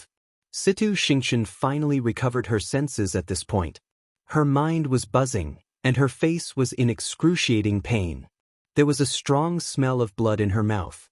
She opened her mouth and spat out a mouthful of blood, but she realized that there was actually half a tooth in it. Chu Luiwei used all his strength in that kick, so she didn't even have time to avoid it and bumped right into it. Just like that, half of her front tooth was forcefully broken. Situ Xingqian's hands trembled as she touched her face. Her face was filled with sticky and sweet-smelling blood stains. It also quickly became red and swollen. She didn't need to look in the mirror to know how disheveled and ugly she looked. Situ Xingqian's lungs were about to explode from anger. Not only did Chu Luiwei snatch the wooden box, but he even disfigured me. This completely broke the last string in her heart. "I'll kill you!" Situ Xingqian rushed toward Chu Luiwei hysterically. A silver light flashed and a dagger appeared in Chu Luiwei's hand. Then she gently raised her wrist. A thin blade flew out from the dagger. It went straight for Situ Xingqian's face. Sensing the piercing murderous intent, Situ Xingqian's heart sank, and she immediately dodged. However, with her origin power sealed and the inhumane torture she had endured these past few days, she was completely exhausted. As a result, her pace was slower than usual. However, Chu Luiwei's flying dagger was very fast. The sound of a sharp weapon piercing through flesh could be heard. The flying dagger directly pierced through Situ Xingqian's left shoulder. A bloody hole appeared and blood splattered everywhere. "Ah!"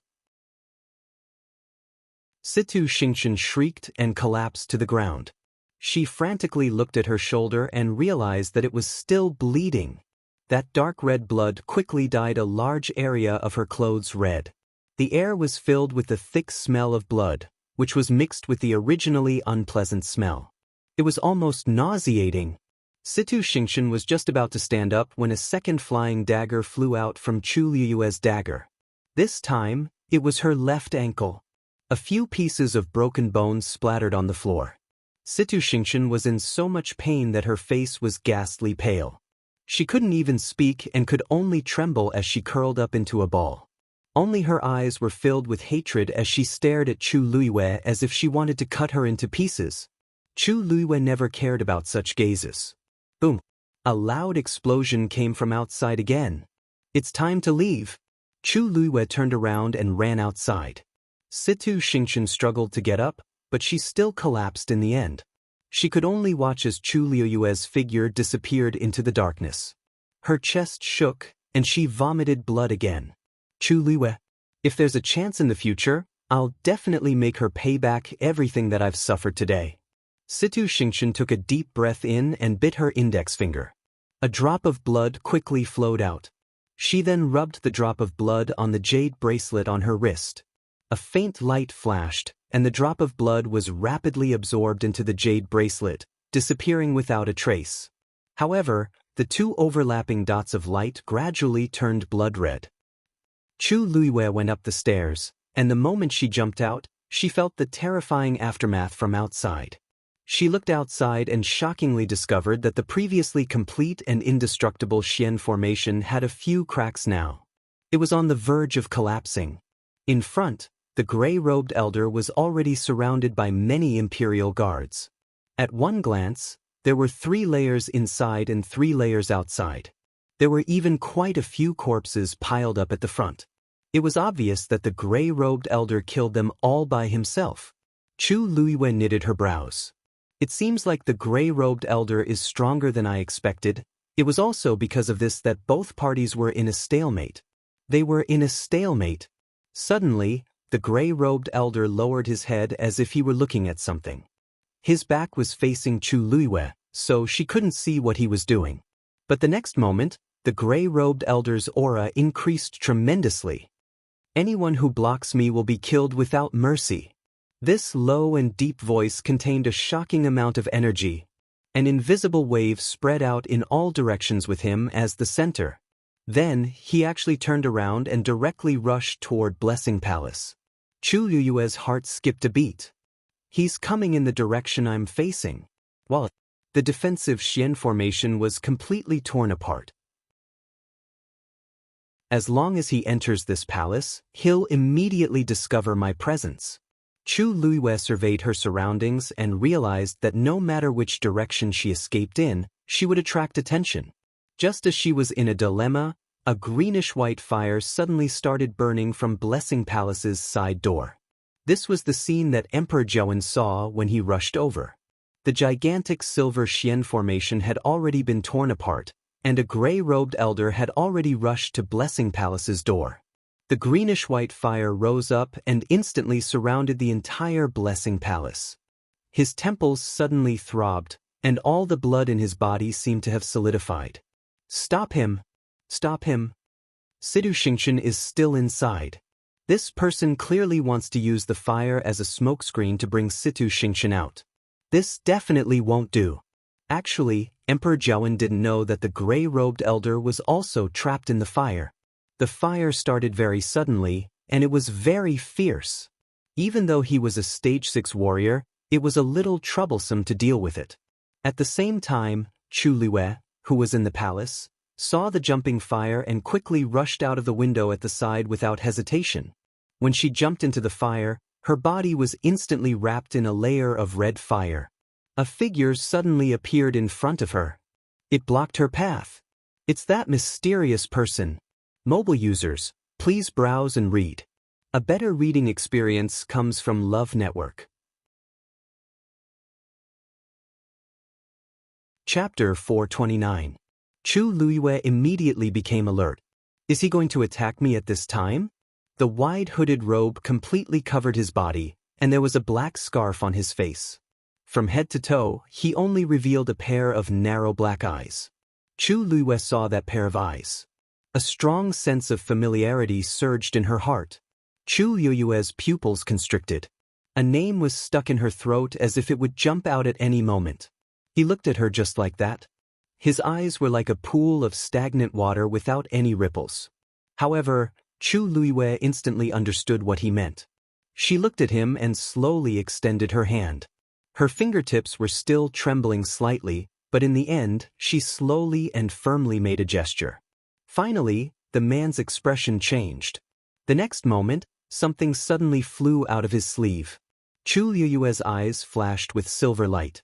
The next moment, she felt as if her entire body had been dragged into a strange space. Her surroundings were dark, and a strong sense of oppression instantly surged. However, Chu Luiwei did not panic. That was because she knew that this was a yuan tool specially used for teleportation, the Heaven's Shadow Ring. This item was extremely precious. Even in the Tianling dynasty, it was a priceless treasure. This was because this Heaven's Shadow Ring only needed to inject a small amount of force into it to instantly teleport a person from one place to another. According to the distance of teleportation, it was divided into different grades. The higher the grade, the rarer it was and the safer it was. Chu Luiwei had this before, so she was quite familiar with it. After sensing it, she was sure that this should be considered a high-grade Heaven's Shadow Ring. Although the pressure of the spatial turbulence made people feel uncomfortable, there was nothing to worry about. Furthermore, she could feel that the person was standing not far from her. Even though she could not see anything, Chu Luiwei was not worried. Only that pair of long and narrow eyes kept flashing in her mind. She took a deep breath and suppressed all the questions and emotions in her heart. Not long after, the surrounding pressure suddenly disappeared. Chu Luiwei heaved a sigh of relief. He looked up and realized that he had returned home. The lamp in her room was still burning, emitting a faint light as if she had never left. Looking at the moon hanging in the night sky, Chu Luiwei did a rough calculation. The entire process took less than 2 hours. A gaze that seemed to materialize fell on her body. Chu Luiwei's heart skipped a beat. He took a deep breath and finally turned around. Their eyes met. Chu Luiwei's hands curled up slightly in his sleeves before he finally opened his mouth. You came here today to help me get something from Situ Xingqian? The man didn't speak, but the expression in his eyes changed. Chu Luiwei couldn't describe that feeling. Her heart felt like it was stuffed with thick and soft cotton, making it hard for her to breathe. However, vaguely, there seemed to be a small ray of light that pierced through the heavy fog in front of her, giving birth to some hope and anticipation in her heart. The two of them fell into silence. Chu Luiwei knew what she was waiting for. She even knew what the other party was waiting for. The cool moonlight shone down, elongating the two of their shadows. Chu Luiwei's hands tightened and loosened. She actually started to sweat in this cold night. After a while, she opened her mouth. Her throat was dry from nervousness. At the foot of the southern mountains, every word and sentence was spoken clearly and clearly. That originally clear voice had become slightly hoarse at this moment, and it carried a faint bitterness and deep yearning. The man's gaze finally stirred up a huge storm. He finally opened his mouth and said his first sentence of the night. 13th you return.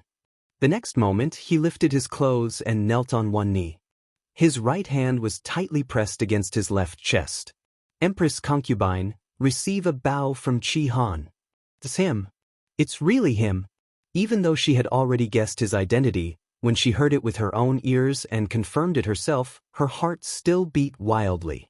It was as if a flame had spread from the bottom of her heart, causing her entire body to burn. Everything around her suddenly became blurry, and only the figure of the person in front of her became clearer. Chu Luiwei had fantasized many times about whether someone would see through her appearance and see through her true identity. She thought of many people, but she didn't expect it to be the 13 Yugards. Furthermore, it was at this time and in such a place. At the foot of the southern mountain, the 13 Yugards had returned. This was the secret message between her and the 13 Yugards. Other than them, no one else knew about it. Therefore, when Chu Luiwei said the first half of the sentence, it was equivalent to admitting her identity. She closed her eyes and turned to walk into the house. Come in and talk. Chu Luiwei walked into the room, and Qi Han followed behind. After locking all the doors and windows and making sure that no one would notice anything unusual, Chu Luyue sat down on the stool. She looked up and saw Chi Han standing at the side with his back straight, but his eyes were still looking at her from time to time. Obviously, Chi Han's doubts and shock about this were no less than hers. Chu Luyue lifted her chin.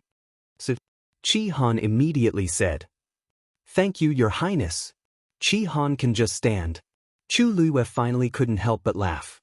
After not seeing each other for so long, things had changed, but Chi Han's personality hadn't changed at all. "So, I'm no longer your master. You don't have to be restrained." Chi Han immediately knelt down again.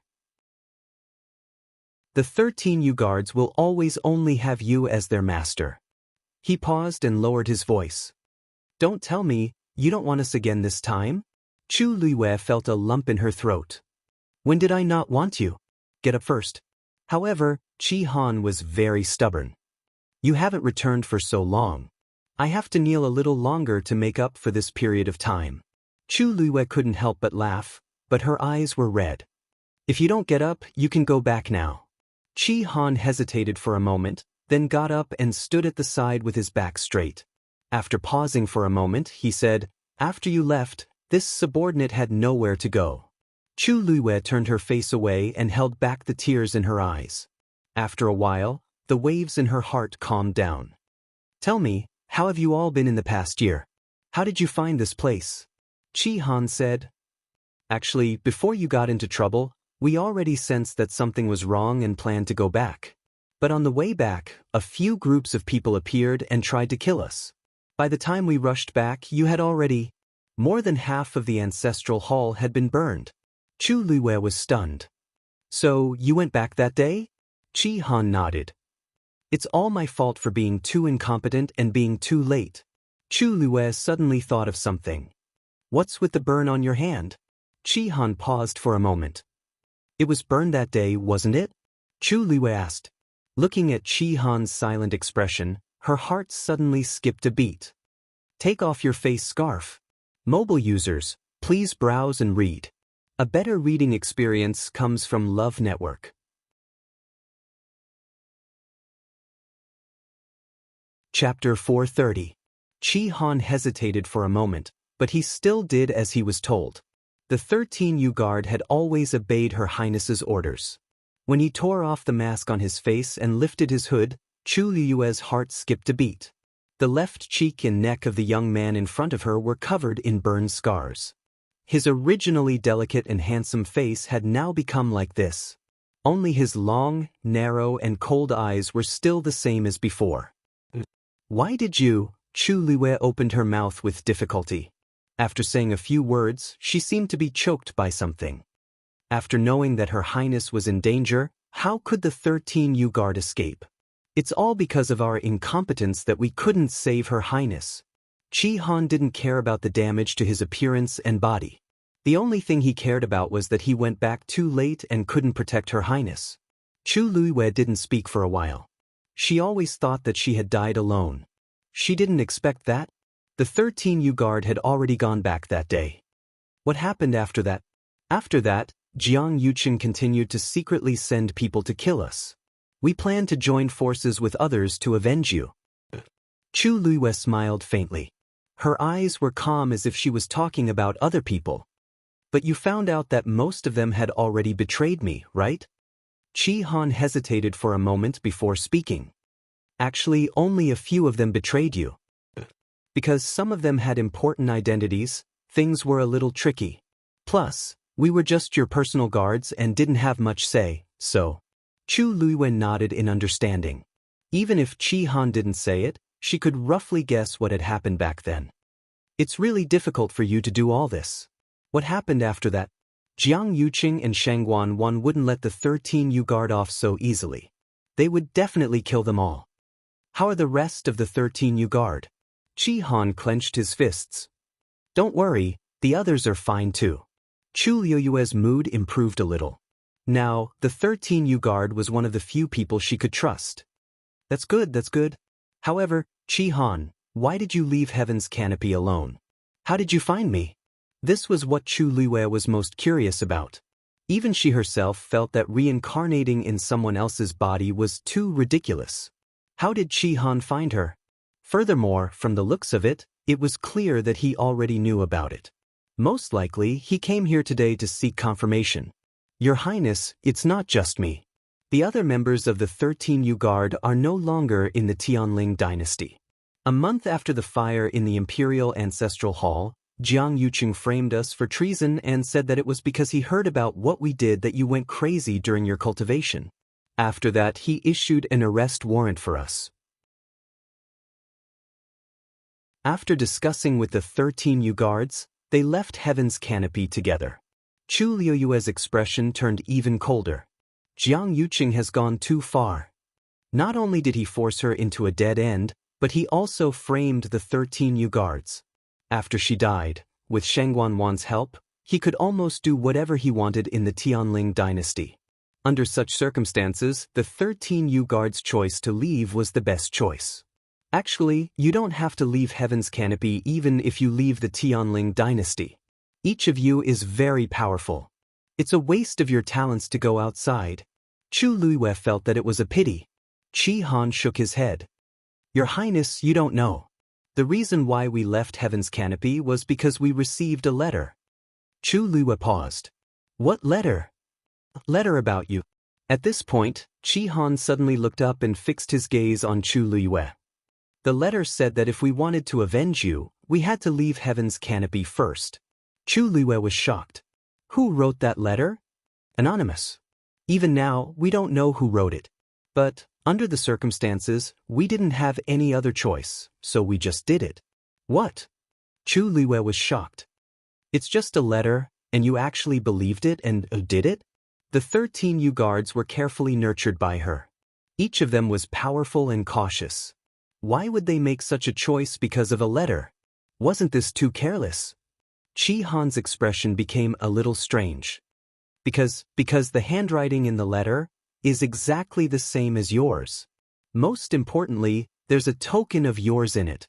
Chu Liuyue almost thought that she had misheard and immediately frowned. Many people had seen her handwriting before. It was not impossible for someone to imitate it. The 13th Guards would not believe the words in the letter just because of the similar handwriting. In that case, the token in the letter became extremely important and had a decisive effect. What token? A feather of the 9-colored heavenly pheasant. Chu Luiyue suddenly stood up. The 9-colored heavenly pheasant was her fiend back then. Back then, she chose to perish together with the 9-colored heavenly pheasant and purposely let it out to save its life. But from everything that happened afterward, the 9-colored heavenly pheasant had clearly died that day. And the 9-colored heavenly pheasant's feather was extremely precious. It was the symbol of its status. Ordinary people couldn't even touch it, let alone pluck it off.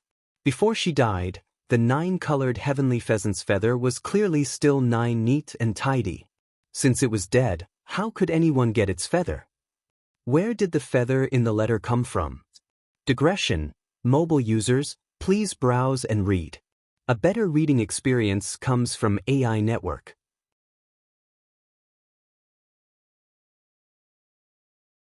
Chapter 431. In the entire Tianling dynasty, she was the only one who had a 9-colored heavenly pheasant. The 13th Guards had followed her for many years, so they definitely wouldn't be mistaken. It was because of that feather that we believed the words in the letter. From then on, we always thought that you were actually still alive. Chu Luiyue didn't know whether to laugh or cry. If she was dead, she was indeed still here. If she was alive, she had actually just woken up a few months ago. So, after leaving Heaven's Canopy, we split up and secretly searched for your whereabouts. This time, it was also because this subordinate had inquired about some information that caused me to have some doubts about your identity. Chu Luiyue nodded in understanding. So, when you came just now, you deliberately made that gesture? You're so sure that it's me? Looking at Qi Han's confident look, Chu Luiyue couldn't help but laugh. Qi Han said honestly, I heard that Mu Qinghe was here, so I followed her on purpose. Chu Luiyue's smile froze. At first, I just wanted to know why she stayed here for so long. Later, I realized that something seemed to be wrong, so I started to secretly investigate you. Qi Han made it sound simple, but he had actually made ample preparations before coming here. Before he came, he already had a lot of confidence in his heart. Whether it was the astonishing talent of cultivating all three skills or the extremely similar expression in her eyes, he couldn't help but think more. But most importantly, especially when I saw that you brought a gift for Hong Yao that day, and Hong Yao's attitude toward you was so familiar, I was certain of my guess. Chu Liwei was stunned. You know all this? Chi Han nodded honestly. Chu Liwei, she actually didn't notice at all. Although her current strength couldn't be compared to before, her sensitivity and reaction had always been good. In the end, Chi Han had secretly investigated her for so long, but she actually didn't notice at all. After a long silence, Chu Liwei finally said faintly, "It's been a while since we last met. I haven't seen you for more than a year, but your hiding skills have improved." A suspicious shade of red flashed across Chi Han's unburned face. Your Highness is too kind. Seven Coldness still had a lot of shortcomings. Chu Liwei, this brat really thought that it was praising him.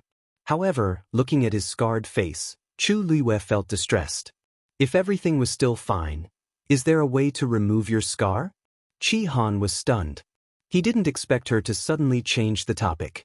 He touched his face and said, "Actually, this is quite good. Many people can't recognize my identity, so it's much more convenient to do things." Chu Liwei suddenly thought of something. Wait, could it be because that flame was mine? At that time, she was inconsolable, so she simply chose to self-destruct. She wanted to perish together with Jiang Yuqing and Shangguan Wan, so she released all the power in her body and burned it. How terrifying is the power of the fire produced by the Tianjing Yuan Meridian? If not, it wouldn't have been able to give the two of them such a harsh blow. I just didn't expect it to implicate Chi Han. Normal herbs can't heal this kind of scar because the Tianjing Yuan Meridian's power must have been left inside.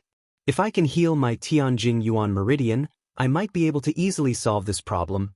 Chu Liwei rubbed her glabella. Okay, since you're done talking about this, tell me who told you about Situ Xingqian and asked you to come, right? 7 Stars' body froze. At the same time, in the palace, Blessing Palace was completely surrounded by greenish-white flames. The flames shot up to the sky and almost lit up half of the night sky. The Imperial Guards and a few strong warriors outside were all trying to barge in. However, the fire produced by the phosphor powder was very strong, so normal water was useless.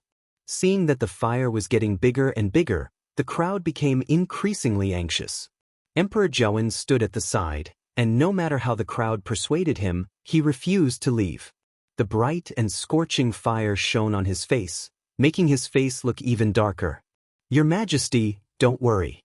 We've set up a Xian formation around Blessing Palace again, and it's heavily guarded. Anyone who comes out from there won't be able to escape successfully. Chu Ning, who rushed over later, tried to persuade him. Emperor Zhouwen placed his hands behind his back and didn't say anything as he stared at Blessing Palace closely. No one knew what he was worried about. Upon seeing this, Chu Ning didn't say anything else as he turned around and rushed to the front, leading the Imperial Guards to strengthen the defense. At this moment, Elder Zhong Yi finally crossed the flames and rushed into the main hall. The moment he entered, he saw someone coming out from the ground not far away. It was Situ Xingqian. Elder Zhong Yi was elated and immediately rushed over. Xingqian. When Situ Xingqian heard this familiar voice, she immediately looked up. Elder Zhong Yi. Elder Zhong Yi then saw the bloodstains on her face and body, and his expression changed drastically. What happened to you? When he walked closer, he then realized that not only was Situ Xingqian's force sealed, but her shoulders and ankles were also injured. At this moment, she couldn't even walk normally. Situ Xingqian's eyes were bloodshot and filled with deep hatred. It's Chu Liwei. She was the one who stole my things and injured me to this extent. Elder Zhong Yi, you must avenge me. Elder Zhong Yi's heart ached terribly. Don't worry. When we get out of here, I won't let her off. Situ Xingqian was suddenly stunned and suddenly grabbed his shoulders. She just came out from below, you should have seen her. Mobile users, please browse and read. A better reading experience comes from Love Network.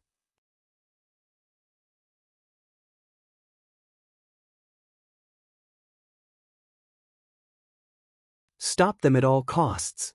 Emperor Jiawen ordered. To. Countless sharp arrows flew out. But they were all blocked by the silver barrier in the end. But just as they were about to escape, a figure suddenly appeared. They were blocking their way. When Elder Zhongyi saw that person's face, his expression immediately turned solemn. It's actually Yi Zhiding. The next moment, the other party's words completely stunned him. Long time no see. How have you been? Yi Zhiding recognized me? Thoughts flashed across Elder Zhongye's mind. I've only met Yi Zhiding a few times, and the other party hasn't even seen my face. How can he confirm my identity? Yi Zhiding smiled as he waved the fan in his hands. Since you're here, why don't you sit down and have a drink? Elder Zhongyi guessed that Yi Zhiding was just bluffing. He didn't even plan to reply as he crazily circulated the force in his body. In an instant, the pressure on the barrier became even stronger. It then rapidly flew to the side. Elder Ye's smile didn't change as he waved his wrist, and the fan was instantly flung out. What? The moment it flew out, the fan actually fell apart and transformed into numerous white feathers that flew toward Elder Zhongyi and Situ Xingqian. The sound of the feathers piercing through the air was heard. In the blink of an eye, those white feathers actually flew to the surroundings of the barrier. He was completely surrounded. Elder Zhongyi immediately felt a strong suppression coming toward him. The surrounding space also gradually became heavy and stagnant. Even their speed started to slow down. Elder Zhongyi was shocked. Yi Zhiding's fan is actually so powerful. At this moment, one of the white feathers suddenly pierced forward. The sound of something breaking was heard. Then, Elder Zhongyi was shocked to see that a crack had appeared on the silver barrier around him. A white feather slowly pierced in. He immediately wanted to repair it, but it was already too late. The next moment, that white feather suddenly dissipated.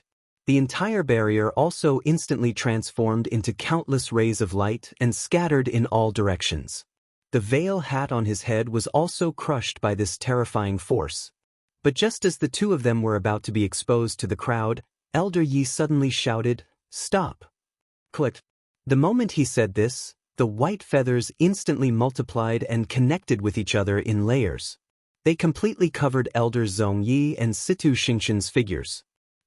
Such a huge commotion happened in the palace, so it naturally couldn't be hidden. Very quickly, countless pairs of eyes in the imperial city looked in that direction.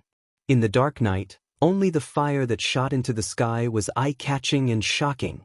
Quite a few people started to secretly guess, did something happen in the palace? During this period of time, the imperial city really wasn't peaceful. After just a few days, the empress passed away, Rongjin was deposed, and even the palace was burning. The entire imperial city's atmosphere seemed to become much heavier as a result. In the darkness, something seemed to be moving. It was unsettling. At this point, Chu Liuyue's room was completely silent. After asking that question, Qi Han fell silent. Chu Liuyue quietly looked at him. She wasn't suspecting Qi Han. If not, she wouldn't have directly admitted her identity. However, Qi Han clearly didn't explain some things clearly. Even if what he said previously was reasonable, he just coincidentally followed Mu Qinghe here and found her by following the clues. If he didn't know something, how could he be so sure that a young girl from a declining family in country Yaochen would be the high and mighty princess back then? Besides, even fewer people knew that she wanted to snatch the things in Situ Xingqian's hands. Could it be that Qi Han found out all of this by himself? Mu Qinghe also suspected me, and the two of them even interacted quite a bit. But because of her completely different appearance and body, as well as her impeccable identity, he couldn't confirm it for a long time. How did Qi Han find out? Mobile users, please browse and read. A better reading experience comes from Love Network.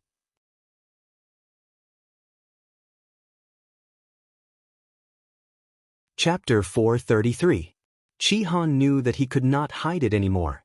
After thinking for a while, he finally opened his mouth. After thinking for a while, he finally said, "Your Highness, this news came from Zhenbao Pavilion." Chu Luiwei was stunned. "Second Master Yen?" Qi Han nodded and then shook his head. Chu Luiwei suddenly understood. "Did the head of Zhenbao Pavilion order Second Master Yen to pass this news to you?" A look of surprise flashed across Qi Han's eyes. He did not expect her to figure it out so quickly. However, Her Highness has always been intelligent, so it's not strange that she could think of this. "I went to Zhenbao Pavilion to buy herbs before. Later on, I found a letter in the box they sent." That letter, Chu Luiwei understood. "I see. If it's that person, it's not strange. This person has a mysterious background and is very resourceful. Country Yao Chen's imperial mausoleum is almost completely under his control, let alone others. But, if he deliberately told Qi Han this, doesn't it mean that he already knows my identity?" Chu Luiwei asked, "What about the letter?" Qi Han said, "That letter was specially treated. After I opened it and read it, I burned it." Chu Luiwei felt a little regretful. The other party was obviously very cautious and didn't want to leave any traces. Qi Han glanced at her carefully. "Your Highness, I didn't tell you before because I didn't want you to worry. I originally planned to tell you after I found out that person's identity. In this world, other than the 13 Yu guards, there's only one other person who knows Her Highness' true identity. In fact, he even found out before they did." After Qi Han received the news, he felt very conflicted. On the one hand, he was overjoyed and excited that Chu Luiwei might be Her Highness. On the other hand, he was secretly worried that the other party would use this to do something that would harm Her Highness. Chu Luiwei thought for a moment, smiled faintly, and shook her head. "You want to find out his identity? I'm afraid it's a little difficult. Also, since he already knows and told you, there's nothing to worry about. He has helped me so many times. If he wanted to deal with me, why would he need to spend so much effort? That person's strength and background are both extremely strong. From today onwards, don't waste any more time and energy investigating him." Qi Han was a little surprised. Just who was that person to make His Highness so fearful? Judging from His Highness' tone, he seems to be somewhat familiar with that person. "Your Highness knows that person?" "No, I don't," Chu Luiwei said straightforwardly. She actually wanted to know the identity of the first master more than anyone else, but the other party clearly didn't want her to know, so why should she waste her energy? When it was time to know, he would know. Since Chu Luiwei had said so, Qi Han naturally did as he was told. "Where are the other members of the 13 Yu Guard? Do they know me?" "They're not in country Yao Chen, but we've always been in contact. I haven't told them about you." Before personally confirming His Highness's identity, he would not reveal it without permission. Chu Luiwei smiled with satisfaction. "Well done. You're still as cautious as ever." She had no choice but to acknowledge Qi Han today. The 13 Yu guards were still loyal to her, and they were a huge help to her. However, the fewer people who knew about her identity, the better. Don't let them know about this first. When the time is right, I'll tell them personally. Qi Han immediately replied, "Yes, Your Highness." After straightening out all these matters, Chu Luiwei felt much better. Last question. Her slender and fair fingers tapped lightly on the table as she asked, enunciating each and every word. "Did Mu Qinghe betray me?" Zhongyi were both smart people. Let's not beat around the bush. Inside the palace, Elder Zhongyi and Xianxia were trapped in a cage made of white feathers, and they couldn't move at all. Elder Yi stood in front of the two of them and looked down at them from above. Emperor Zhouan was standing at the side. Other than that, there was no one else. Elder Zhongyi didn't say anything, and Xianxia seemed to have fainted due to excessive blood loss. "I know a thing or two about Mingyue Tianshan's rules. If news of you barging into country Yao Chen's palace gets out, it won't be good, right? HM?" Yi Zhiding still had a smile on his face, but the words he said made Elder Zhongyi break out in a cold sweat. Even though Mingyue Tianshan accepted disciples like the other clans, there was a bottom line. They didn't allow anyone to interfere with the country's affairs. Elder Zhongyi had committed a huge taboo. Not only would he be punished, but he might even be chased out of Mingyue Tianshan. Yi Zhiding, what exactly do you want? Heh, shouldn't I be the one asking you that? It's the middle of the night, yet you came all the way here, barged into Blessing Palace, and even forcefully took her away. Speaking of which, isn't this all your fault? You're twisting the truth. Xianxia is country Xing Luo's eldest princess. You shouldn't have locked her up like this. Elder Zong Yi was even angrier when he said this. You tortured her until she doesn't look like a human anymore, yet you're blaming me. You're too much. You can't say that. Didn't you burn Blessing Palace just now? It would take a lot of effort to completely extinguish such a strong fire. Some of the palaces at the side also suffered the same fate. Elder Zong Yi was so angry that his beard trembled. I didn't set that fire. Elder Yi was dazed. Why not? Didn't you plan to set the fire and take her away in the chaos? Why would I use such a despicable method? If it weren't for that fire, I would have left with Xianxia long ago. You wouldn't have the chance to speak here. Looking at the agitated and angry Elder Zong Yi, Yi Zhiding became suspicious as he exchanged glances with Emperor Juan. Could it be? It really wasn't him? There's no harm in telling you, today, there's someone who entered the Blessing Palace before this old man. Also, he even attacked Xianxia. He crippled one of her shoulders and one of her legs. When Elder Yi heard this, he immediately knitted his brows and carefully looked at Situ Xianxia, who had fainted on the floor. This injury wasn't caused by Emperor Jiawen? Emperor Jiawen also realized that something was amiss. He immediately stepped forward and stared at Elder Zong Yi. Who is it? Elder Zong Yi sneered. You all know this person too, Chu Liwei. Impossible. Old man Yi denied it without thinking. How could this be done by his precious disciple? How is it impossible? This was something Xing Chen had said herself. Yi Zhiding, Chu Liwei is your disciple, right?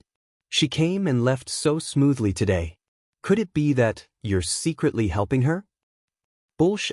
T. Yi Zhiding directly swore. How can you believe Situ Xianxia's words? She had a grudge with my disciple long ago. She must have taken the chance to frame her. Elder Zong Yi chuckled in disdain and looked at Emperor Jiawen. Xianxia also said that Chu Liwei stole something from her. It's up to you whether to believe it or not. Digression, I'm going out for a while and I'm updating at night. A better reading experience comes from my Yuan.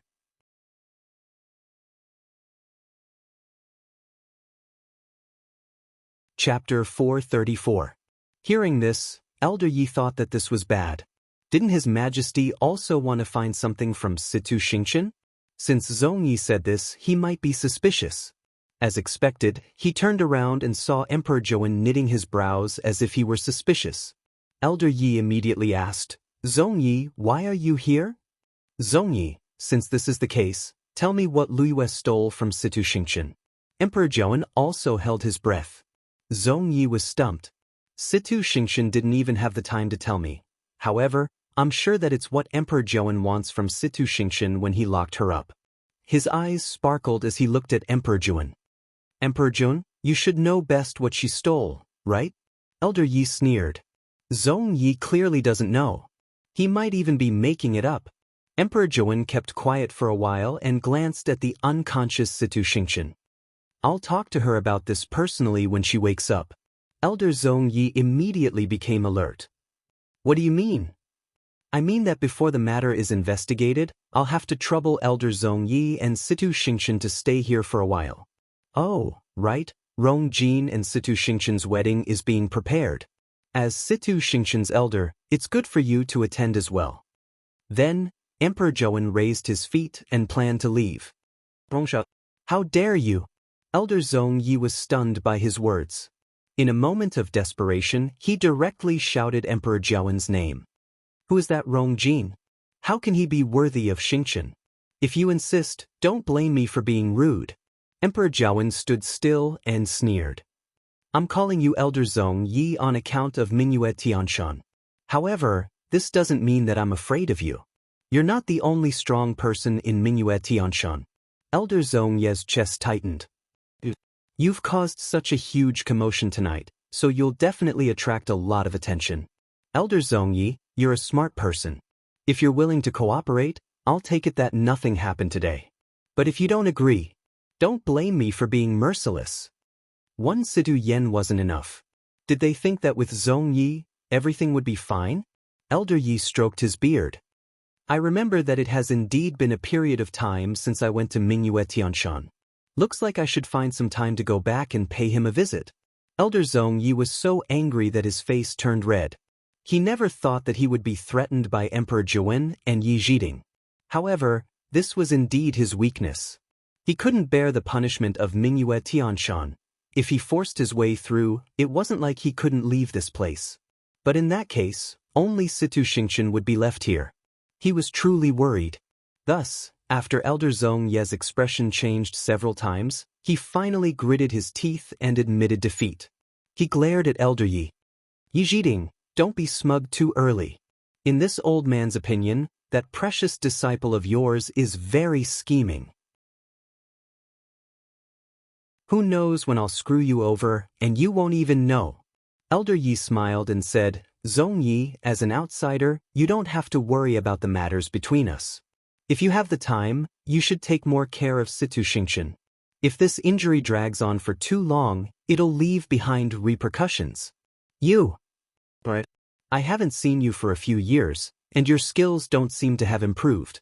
You should take this chance to reflect properly. After Elder Yi said that, he immediately snapped his fingers. Countless white feathers instantly released a strong force and forcefully separated the two of them. Then they quickly gathered. Elder Yi, I'm afraid we'll have to trouble you these few days, said Emperor Zhuan. Elder Yi nodded. Situ Xingqian was still manageable, but Elder Zhongyi, only Elder Yi could suppress him. Elder Yi waved his hands. I've long found him an eyesore, so I'll take my revenge this time. What do you think of what he said previously? Emperor Zhuan hesitated for a while and finally said honestly, I think it might be possible. Elder Yi knitted his brows. Does this mean that your majesty really suspects Lu Yu? Emperor Zhuan smiled bitterly and shook his head. I have no choice. Others don't know how important that thing is, but you know it best, Elder Yi. I'm not doing this for myself, but for the entire Yaochen.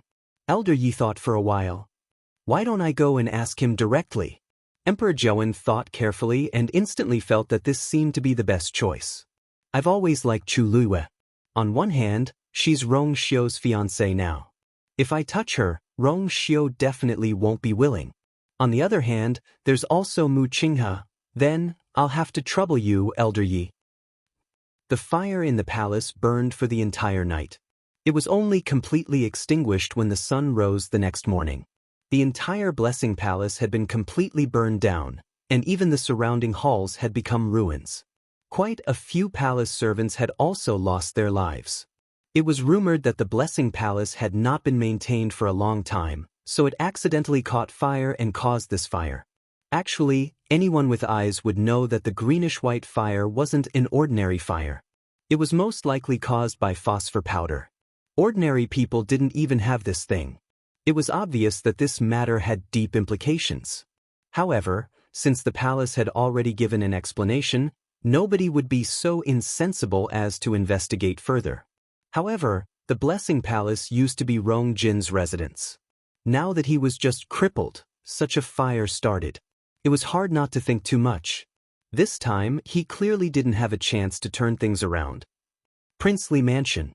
Early in the morning, Eunuch Min personally came over and said that His Majesty had summoned Rong Xiu to the palace.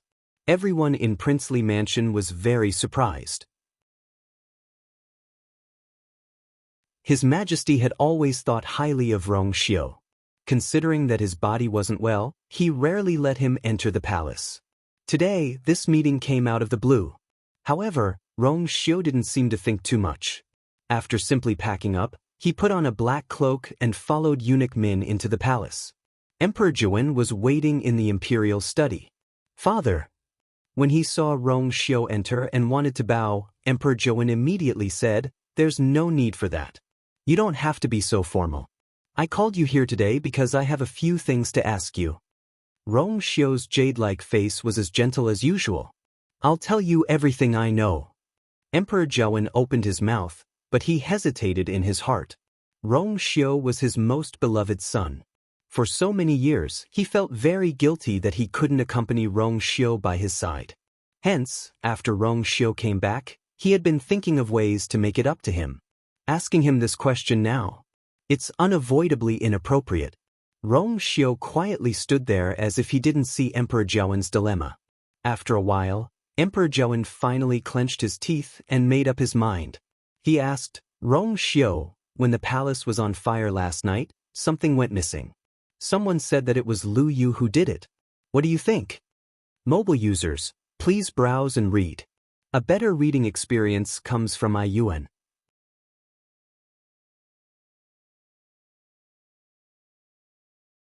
Chapter 435. If other people were here and heard this, they would definitely be shocked. This matter has a lot of implications, yet Emperor Zhaowen directly asked about it. This shows how much he trusts Rong Xiu. Rong Xiu widened his eyes, and shock flashed across his eyes. Father, did you call me here just for this? Emperor Zhaowen looked at him solemnly and didn't say anything. Rong Xiu's lips curved up slightly, and a light flashed across his eyes. Father, are you suspicious of Yue? Emperor Zhaowen rubbed his glabella. Rong Xiu, you've always been the smartest. He had to admit that Elder Zhong Ye's words did make him waver. Last night, he almost didn't sleep well for the entire night as he kept thinking about this. Why did it have to be Chu Luiyue out of so many people? Besides, judging from Chu Luiyue's various shocking performances during this period of time, she might really be hiding some secrets. Even though Elder Yi had already promised to personally ask Chu Luiyue, he was still worried. However, Chu Luiyue's identity was special, so he couldn't and wasn't willing to touch her easily. Hence, he could only ask Rong Xiu to come. Rong Xiu thought for a moment and suddenly said, There's a problem. Father, you don't seem to know about it. Emperor Zhaowen sat up slightly. Rong Xiu still had a smile on his face, but there was a playful look between his brows. Sidu Xingqian? She admired me for many years. Emperor Zhaowen was instantly dazed. Very quickly, he understood something. Could it be that Situ Xingqian is especially hostile towards Chu Luiyue because of this? Emperor Zhaowen slowly knitted his brows. Even so, she shouldn't purposely frame you. After all, she already had a marriage agreement with Rong Jin. What good does it do her to provoke Chu Luiyue? Rong Xiu's smile deepened, but it was tainted with a layer of coldness. Imperial father knows best what is going on with the engagement between her and Imperial brother. Emperor Zhaowen fell into deep thought. I don't know if father still remembers that I went to the arena on the last day of the Qingjiao competition. Emperor Zhaowen nodded. Of course I do. That day, I originally wanted to ask you for help, but I met Sidu Xingqian off stage. This son inadvertently discovered that her sleeves were embroidered with cloud patterns that were almost exactly the same as this son's. Rong Xiu's tone was slightly cold. Emperor Zhaowen's heart thumped. In the past, Rong Xiu really loved that strange cloud pattern. Many of his clothes were embroidered with that pattern. Maybe it's just a coincidence? After I returned that day, I thought about it and felt a little uncomfortable, so I ordered the servants in the manor to burn all the clothes with that cloud pattern. Emperor Zhaowen's expression changed. He had some recollection of this incident, but he didn't pay much attention to it back then.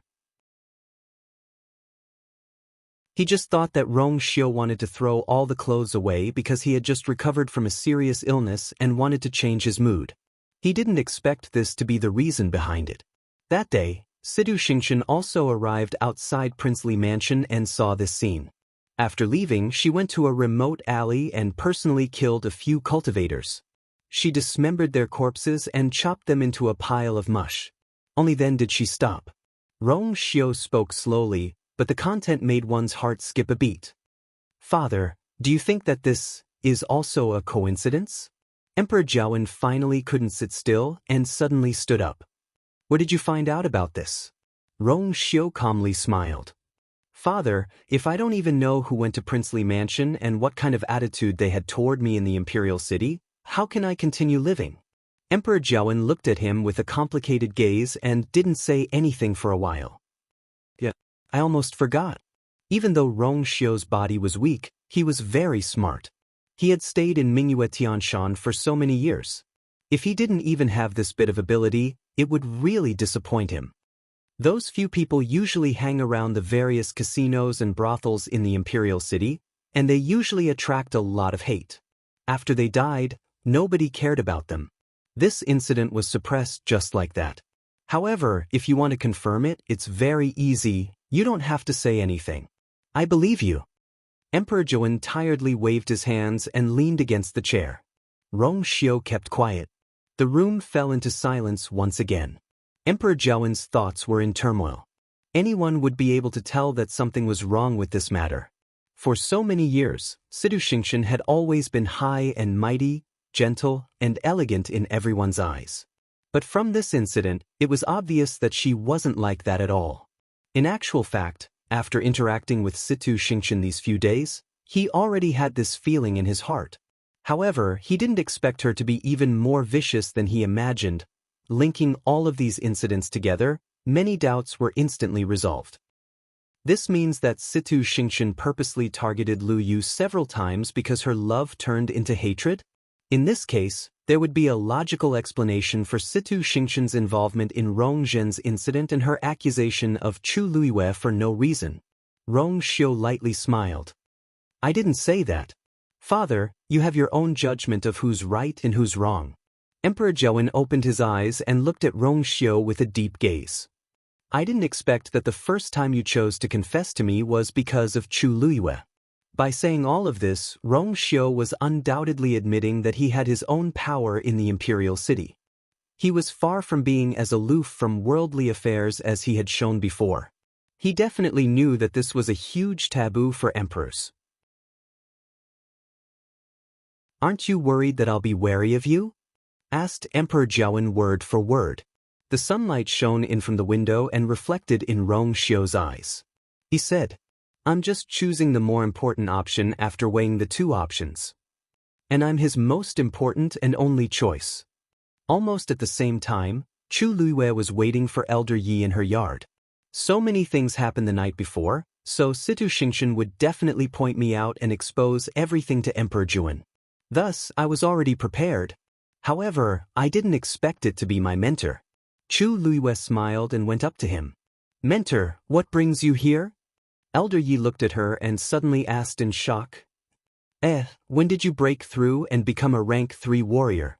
If I didn't remember wrongly, didn't this girl just become a stage 2 warrior during the Qin Jiao competition? Why did she become so fast? Moreover, the aura on her body seemed to be different from before. If Elder Yi carefully checked Chu Luiyue's Yuan Meridian, he would know that this slight change was caused by the upgrade of her Yuan Meridian. Chu Luiyue's eyes curved into crescents. I just broke through 2 days ago. I learned quite a lot at Tai Yen Academy's library, so I tried to break through recently. As expected, I succeeded. Elder Yi thought about it and felt that it made sense. He had long known that Chu Luiyue had a lot of force in her body, so it was only a matter of time before she broke through. You're indeed my disciple. Ha! Upon seeing Elder Ye's happy face, Chu Luiyue's lips curled up, and she seemingly reminded him unintentionally, Why are you here today? Is there a reason why you came to find me today? Elder Ye's laughter suddenly stopped. Mobile users, please browse and read. A better reading experience comes from Love Network.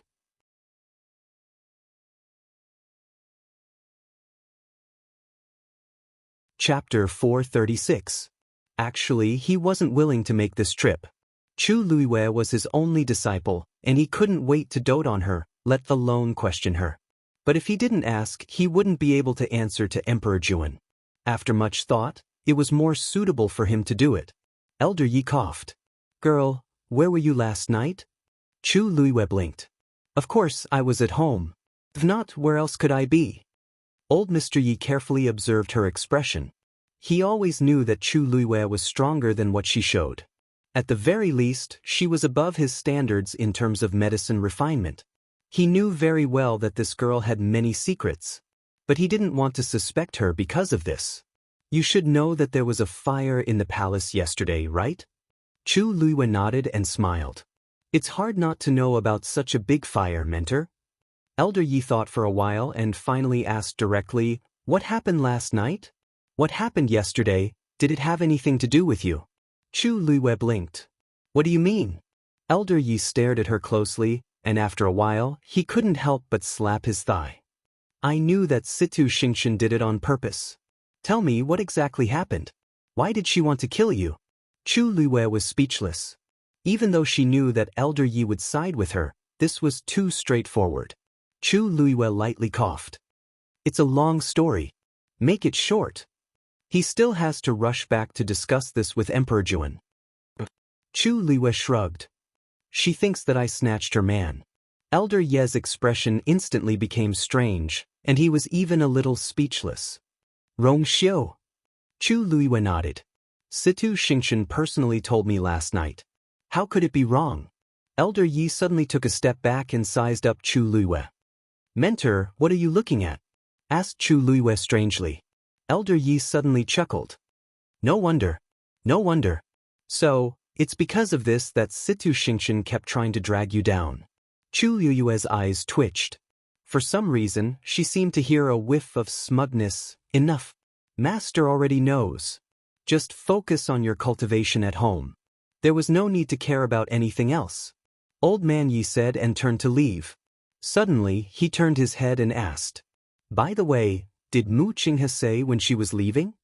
Mu Qinghe's eyes moved slightly, but she quickly suppressed the slight ripples and shook her head gently. "Not yet. But it should be soon." Mu Qinghe had gained nothing from the trip to the Imperial Mausoleum, so she definitely wouldn't stay for long. Old Man Yi nodded. His expression became more serious as he warned, "Going to the Tianling dynasty is a great opportunity. You must make good use of it." But the rest of his words were stuck in his throat. Elder Yi hesitated for a while and finally swallowed them back down. "If you want to leave, you must inform Master in advance." Chu Luiwei nodded. Today was the day of the Empress's funeral. Originally, everything was well prepared, but the sudden fire in the Blessing and Harmony Palace caused everyone to be in a state of panic. Even though Emperor Juan was very sad, he still decided to keep the Empress's funeral simple. In the end, only the noble consort's funeral was held. Emperor Juan collapsed from excessive worry, so he couldn't attend the Empress's funeral. Rong Jin suffered consecutive blows and was bedridden. He didn't even leave Crown Prince Mansion's doors. Oh, now that the plaque had been removed, it couldn't be considered Crown Prince Mansion anymore. In the end, only Prince Ping, Rong Qi, and Rong Zhen went.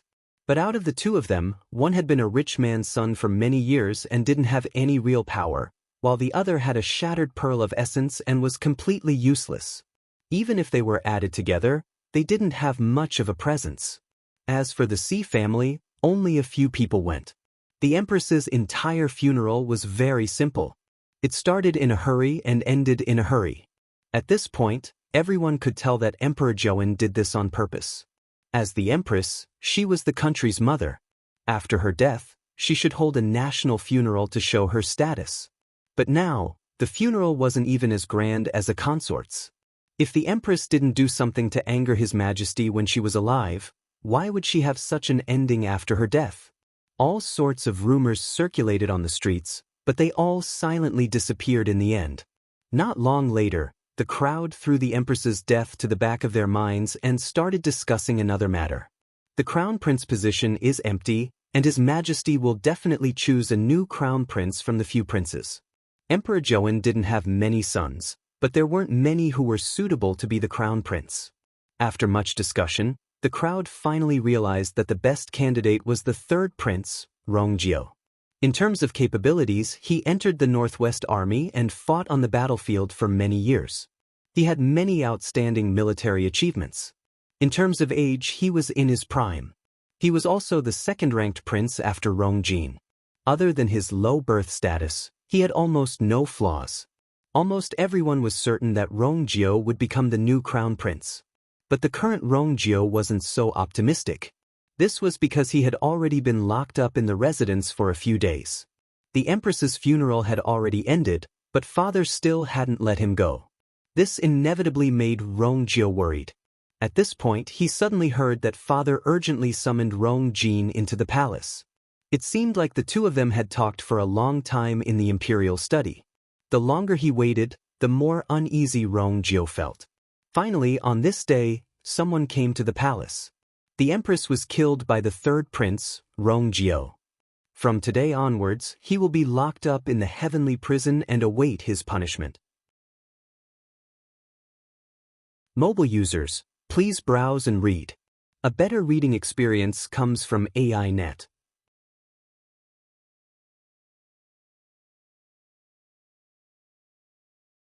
Chapter 437. A stone stirred up 1,000 ripples. Rongjio was originally the most suitable crown prince among the few princes, and many people had already secretly started thinking about how to get close to him. They didn't expect him to be imprisoned for such a heinous crime overnight. At that moment, the entire imperial city changed. I heard that the third prince's birth mother, noble Lady Ying, was harmed by the empress back then. He held a grudge for many years, so he took action against her. Who knows about the harem? But even if it's true, the third prince is too impulsive. As long as he can become the crown prince, he can do whatever he wants. Why did he have to take action at this juncture? After the Northwest Army came back, His Majesty didn't let him go back for a long time, so he's naturally anxious. Besides, the Empress's funeral was so simple. Can't you see the problem? Even if His Majesty hates the Empress, he can't let the third prince kill her. He deserves it. These few princes are either crippled, locked up, or sick. If this continues, there's nothing to pick on. When Chu Liwei walked past the streets, she could vaguely hear some whispers. Even though they weren't allowed to talk about it openly, it was hard for people not to notice with so many things happening in the palace. When she arrived at Princely Mansion, she realized that the security here was obviously much tighter. Chu Liwei raised her eyebrows slightly. The entire imperial city was in chaos, and it wasn't easy for Princely Mansion to stay out of it. Seeing Chu Liwei, the guards at the door hurriedly welcomed her. "Ms. Liu, you're finally here. His Highness has been waiting for you for a while." Chu Liu's lips curled up slightly as she walked in. When she saw Rongjio, he was taking a nap in the backyard's bamboo forest. On the stone table were 2 cups of freshly brewed tea and a half-finished chess game. A light breeze blew over, and a few green bamboo leaves landed on Rongjio's snow-white robe, making him look even colder and more noble. "Your Highness, you knew I was coming?" Chu Liwei brushed away the leaves in front of his eyes and walked over. Rongjio picked up the porcelain cup that was as clear as jade. A white mist rose in spirals, making it almost impossible to see the expression in his deep eyes. His scarlet lips curled up slightly, and his smile was as gentle and calm as ever. "This is the tea that I personally brewed. Let's see how it compares to yours." Chu Liwei sat down and picked up another cup. A strong fragrance wafted over, lingering at the tip of his nose, refreshing his mind. Chu Liwei took a sip. After the faint bitterness, there was a sweet aftertaste. She nodded honestly. "Your Highness' cooking skills are much better than mine." Compared to him, the ones she had picked up were really not worth mentioning. Rongjio smiled and shook his head. "But this prince only likes yours ginger tea." "The tea is good, but I don't like it." Chu Liwei glared at him. "Your Highness is still in the mood to joke at a time like this?" "That's exactly what I was thinking." Rongjio raised his brows. "Also, what do you mean by this time?" Chu Liwei narrowed his eyes. "The entire imperial city is in a mess, but only this person can leisurely brew tea and play chess in his own backyard. He's really calm." She shook her head and cut to the chase. "You already knew that His Majesty was going to do something to the third prince?" Previously, Rongjio had mentioned that someone wanted to frame Rongjio and blame him for the Empress's death. However, Chu Liwei never expected that person to be Emperor Jiuan. No matter what, Rongjio is his biological son. His actions are no different from sending Rongjio to his death. Rongjio's expression didn't change, and his lips curled up into a casual smile. "Since you know what's going on, why do you have to ask me? This is an admission." Chu Liwei knitted his brows and was still confused. But why did His Majesty do this? If he didn't want Rongjio to inherit the throne, he had many ways. At the very least, Rongjio was trapped in the imperial city and had almost all of his military power confiscated. He couldn't do anything. Besides, Rongjio had fought on the battlefield for many years and had many achievements. Even without his identity as a prince, his contributions were still significant. Why must Emperor Zhouan be so ruthless? His Majesty knows that the person who killed the Empress is Situ Xingqian. Until now, this news had been tightly sealed. Are you suspecting that father is siding with Situ Xingqian? Asked Rongjio with interest. Chu Luiwei shook his head. Judging from the situation that night, Emperor Zhouan definitely didn't want to let Situ Xingqian off. He just wanted to get something from her. However, there's really no need to frame Rongjio for the Empress's death. She knew very well that the royal family was heartless, and she even had an unforgettable, painful memory. However, Emperor Zhouan clearly had other motives for doing this. Rongjio smiled lightly. If he knows his place and is an idle prince in the imperial city, father naturally won't do anything to him. He can make father decide to do this. Looking at his meaningful expression, Chu Luiwei suddenly understood something. Your Highness, you mean that the third prince, Rongjio, placed a chess piece down. Chu Luiwei looked down, and his heart skipped a beat. Once this piece was placed, the originally deadlocked black and white chess pieces on the chessboard instantly broke the stalemate. They crazily fought each other. Rongjio actually wants to rebel?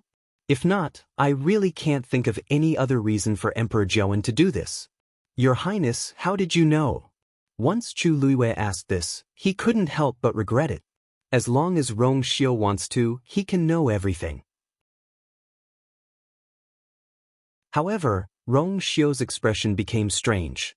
Chu Luiwei looked at his eyes and suddenly widened her eyes in shock as she thought of something. Could it be? Rongjio looked at her with a deep gaze, and his lips suddenly curved up as he waved at her. Come over.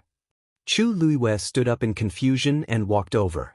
Rongjio held her hand, pulled her into his embrace, and tightly hugged her as he bent down and kissed her. Chu Luiwei was taken aback, and her heart trembled slightly from his scorching aura. What's wrong with this person? Why is he so sudden? Why, Your Highness? Chu Luiwei pushed his shoulders, but he hugged her waist very tightly as if he wanted to embed her in his embrace. Rongjio only stopped when he kissed her until her limbs turned weak and she melted into a puddle of spring water in his arms. He then switched to a light kiss. Chu Luiwei looked at him, and her eyes that were as bright as the night sky became moist, as if a pinch would overflow with sweetness. Rongjio's eyes flashed, and he reached out to cover her eyes. He moved closer to her ear and said in a low and hoarse voice, as if something was rubbing against his heart, "Don't look at this prince like that." Chu Luiwei's ears also heated up. Your Highness, knows this prince best. Rongjio suddenly couldn't help but bite her delicate earlobe. Chu Luiwei felt itchy, but her body went soft. Rongjio buried his face in her neck and closed his eyes. She always knew what he was thinking. From the past to the present. Mobile users, please browse and read. A better reading experience comes from Love Network.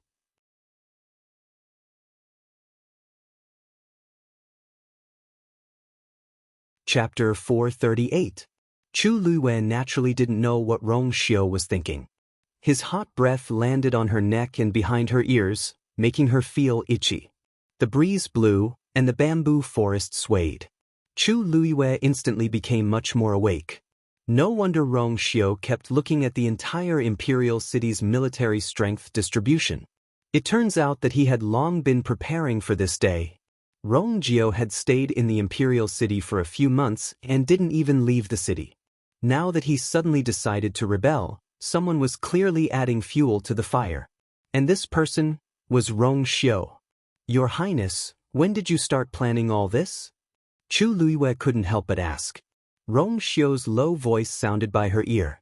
Oh, it's quite early. When did third brother go to the Northwest Army? His tone was casual and calm, as if this was just a small matter. Chu Luiwei was shocked and pushed him away.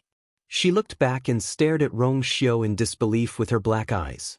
Your Highness, you mean, but he didn't ask to go. Chu Luiwei's words stopped abruptly. Suddenly, an extremely absurd idea appeared in her mind. Rong Xiu saw her rare shocked look, and a smile flashed across his eyes. It's not easy to see her reveal such an expression. Seeing his expression, Chu Luiwei opened her mouth, but she didn't say a word. What else do I have to say? He's clearly admitting it. All these years, Rong Jiu's every move was actually under Rong Xiu's control. No matter if it was his determination to join the army after being bullied by the Empress and the Crown Prince, his outstanding military achievements, or his current situation where he had nowhere to go, it was clearly all in Rong Xiu's plan. But it's dangerous to nurture a tiger. Now, Rong Jiu wants to go against Emperor Juan, but he'll definitely become Rong Xiu in the end. Chu Liuyue's heart was in turmoil, and she finally couldn't help but ask, "Did you tell His Majesty that the third prince was going to rebel?" Rong Xiu's brows moved slightly. "You're underestimating father. Since third imperial brother had done this, how could imperial father not have noticed? I don't have much to do with this matter. I'd be a fool if I believed you." Chu Luiyue cursed in her heart. Perhaps Rong Xiu also had a part to play in Rong Jiu's plan to attack. Third prince doesn't know about this? Rong Xiu raised his brows slightly. "What do you think?" Chu Luiyue gasped and slapped her forehead. My brain short-circuited too. If Rong Xiu knew it, the Northwest Army's 5,000 elites are about to reach the imperial city. Rong Xiu gently caressed her slender and soft waist as he nonchalantly said, "As for when they'll fight, it depends on father and third brother. According to Rong Jiu's personality, they shouldn't wait for long. Besides, father will punish Rong Jiu in the next few days." Chu Luiyue put her hand down, opened her eyes, and looked at him. "Isn't all of this in your hands, Your Highness? Today, everything is under Rong Xiu's control." Rong Xiu chuckled.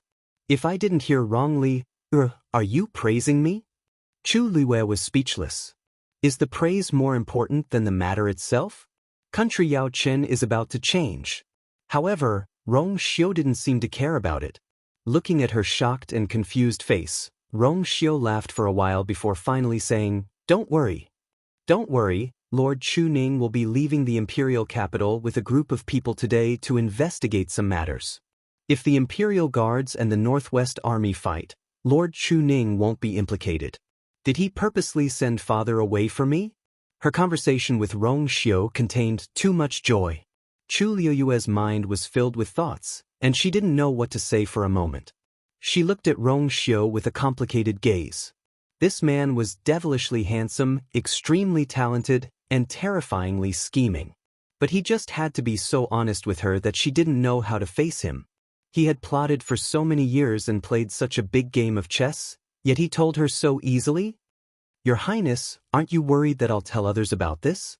asked Chu Luiyue with knitted brows. Rong Xiu looked at her in shock as if she had asked a very stupid question. Which woman in this world would put the man she loves in danger? Chu Luiyue was speechless. There doesn't seem to be anything wrong with this sentence, but why does it sound so strange? Chu Luiyue stuttered, and her usually eloquent tongue seemed to be in a knot at this point. After a while, she finally decided to give up and not harp on this matter. However, she still had the strangest and most important question. "Your Highness, why are you doing this?" One was his father and the other was his brother. In their bones, the same blood flowed in their veins. Rong Xiu's actions were equivalent to starting a fight between Emperor Juan and Rong Xiu. A war was about to break out. No matter who won or lost in the end, what was the point to Rong Xiu? Rong Xiu thought for a moment and chuckled. "Oh, I just felt that it was too troublesome to fight for it, so I found someone to do it for me." Chu Luiyue was dazed. He did it for me? He's talking about fighting for the throne, right? How can he replace something like this? Besides, the most important thing is that if Rong Xiu really wanted the throne, why did he have to pretend to be sick for so many years? According to Emperor Jiawen's love for him, as long as Rong Xiu displayed his true abilities, just a small portion of his abilities, Emperor Jiawen would definitely make him the crown prince. Chu Luiyue actually wanted to ask, but for some reason she had a strong feeling that it was best not to ask. Rong Xiu must have his reasons for doing this. After reacting for a while, Chu Luiyue finally found her voice. But if that's the case, won't the throne be the third prince's? A faint smile appeared on Rong Xiu's face, but there was an indescribable suppression in his eyes. He slowly said, "Who do you think helped third brother contact the Northwest Army and made him take the last pill of confidence and decide to mobilize the army? Of course, it's my people." Emperor Jiawen gathered all the officials to discuss Rong Jiu's punishment. After an intense debate, they finally came to a conclusion. The third prince, Rong Jiu, has committed treason. He took the chance when Emperor Jiawen asked him to take care of the empress, harmed the empress, and tried to destroy the corpse. His crimes are utterly devoid of conscience, and the heavens cannot tolerate it. He will be beheaded at the Meridian Gate. Mobile users, please browse and read. A better reading experience comes from Love Network.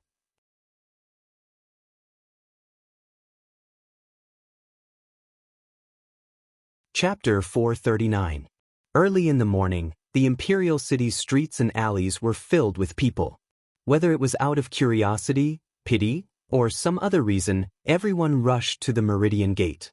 The execution ground was tightly guarded by armored imperial guards. Rong Jiu had not been brought over, but the surroundings were already filled with people. It was very noisy. This third prince has made great contributions in the Northwest Army a few years ago. He's very impressive. Who would have thought that he would become a prisoner in the blink of an eye? His achievements are enough to intimidate the emperor. He hasn't even stepped out of the imperial city's gates these few months. Isn't it obvious what the higher-ups are thinking? From what I see, the crime is fake and the execution is real. But among the remaining princes, the third prince is the most suitable candidate for the crown prince. Isn't it too heartless to do this? How much do we know about the palace? Anyway, that person is still in his prime. After a few more years, the princes below him will also grow up, right? It's a pity that the third prince's birth mother has already passed away, and he doesn't have a high status. At this time, there's no one who can help him. The crowd discussed fervently, and they had different opinions about this matter. However, everyone knew that everything was already set in stone by now. Time passed bit by bit, and the sun gradually rose to the middle of the sky. Suddenly, the originally noisy crowd quietened down. The crowd split into two sides, and a path opened up. Everyone seemed to have sensed something, and they all looked over at the same time. A group of people on horses walked over. The person in front was the Xi family head, Xi Yi. He was clearly here today to supervise the execution. Compared to the past, the current Xi Yi looked much more haggard. His cheeks were deeply sunken, and his eyes were bloodshot. It was obvious that the things that happened during this period of time had a big impact on him. After all, the Empress, Xi Huijing, was his biological sister. He had just finished the Empress's funeral, and he had to come here immediately after. He didn't even have time to rest. Xi walked forward step by step. He could clearly feel the countless gazes around him landing on his body. But in actual fact, his body and mind were numb. Originally, he didn't want to come, but His Majesty had given the order, so he could only follow it. A prison wagon slowly followed behind him. The disheveled man in the metal cage was the current third prince, Rong Jiu, who was wearing a prisoner's uniform and had his hands locked. He was forced to kneel there with his head slightly lowered. His messy hair fell down and covered most of his face. However, everyone could still vaguely see his current expression. Indifferent and cold. His body even carried a valiant aura that could only be obtained after experiencing life and death on the battlefield. In short, there was no trace of panic or despair. Around the prison cart, there were also imperial guards following closely. However, all those people combined couldn't even compare to Rong Jiu's aura. Probably affected by some kind of emotion, the places where the prisoner carriage passed by became incomparably quiet. The people standing in front of him even unconsciously took a step back. This Third Highness, for some reason, looked a bit inexplicably scary. When they arrived at the execution ground, Xi Yi raised his hand and the prison cart finally stopped. Bring him here. With an order, the Imperial guards at the side immediately went forward and brought Rongjio out of the metal cage.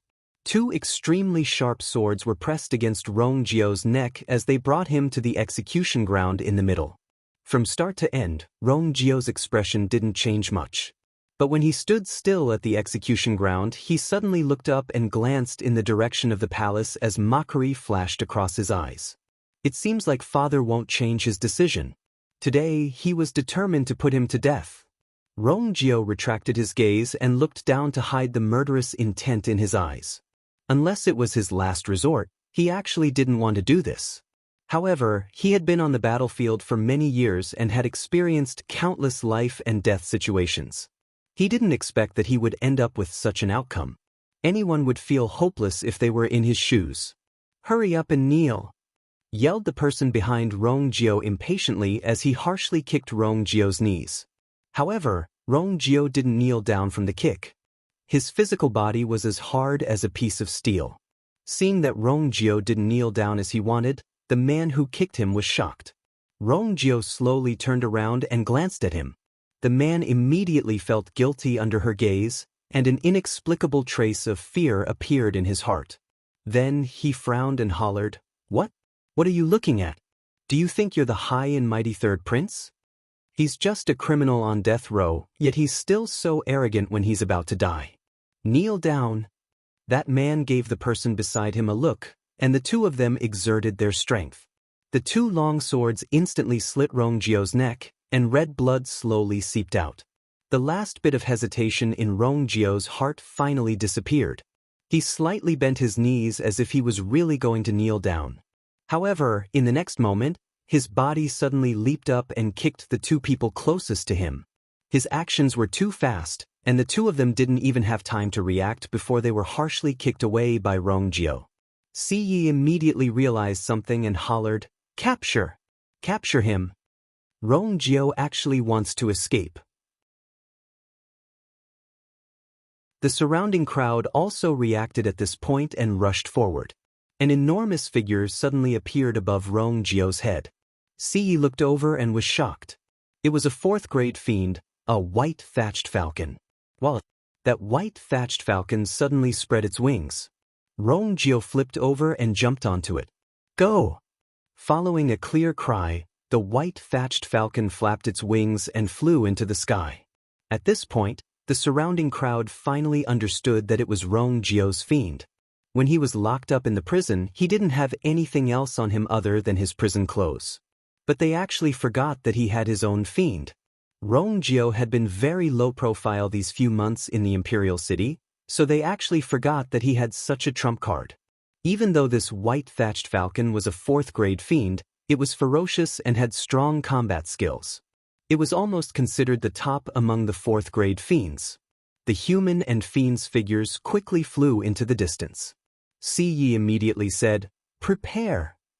Prepare your bows." The many Imperial guards immediately took out the bows on their backs and aimed at Rongjio in midair. However, right at this moment, a few figures suddenly charged out from the crowd, and they charged towards the Imperial guards. Choo-choo! Messy air-piercing sounds were heard, and many of them deviated from their original directions.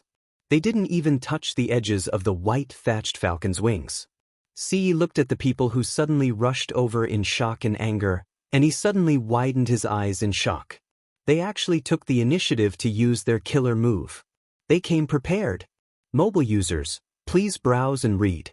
A better reading experience comes from Love Network.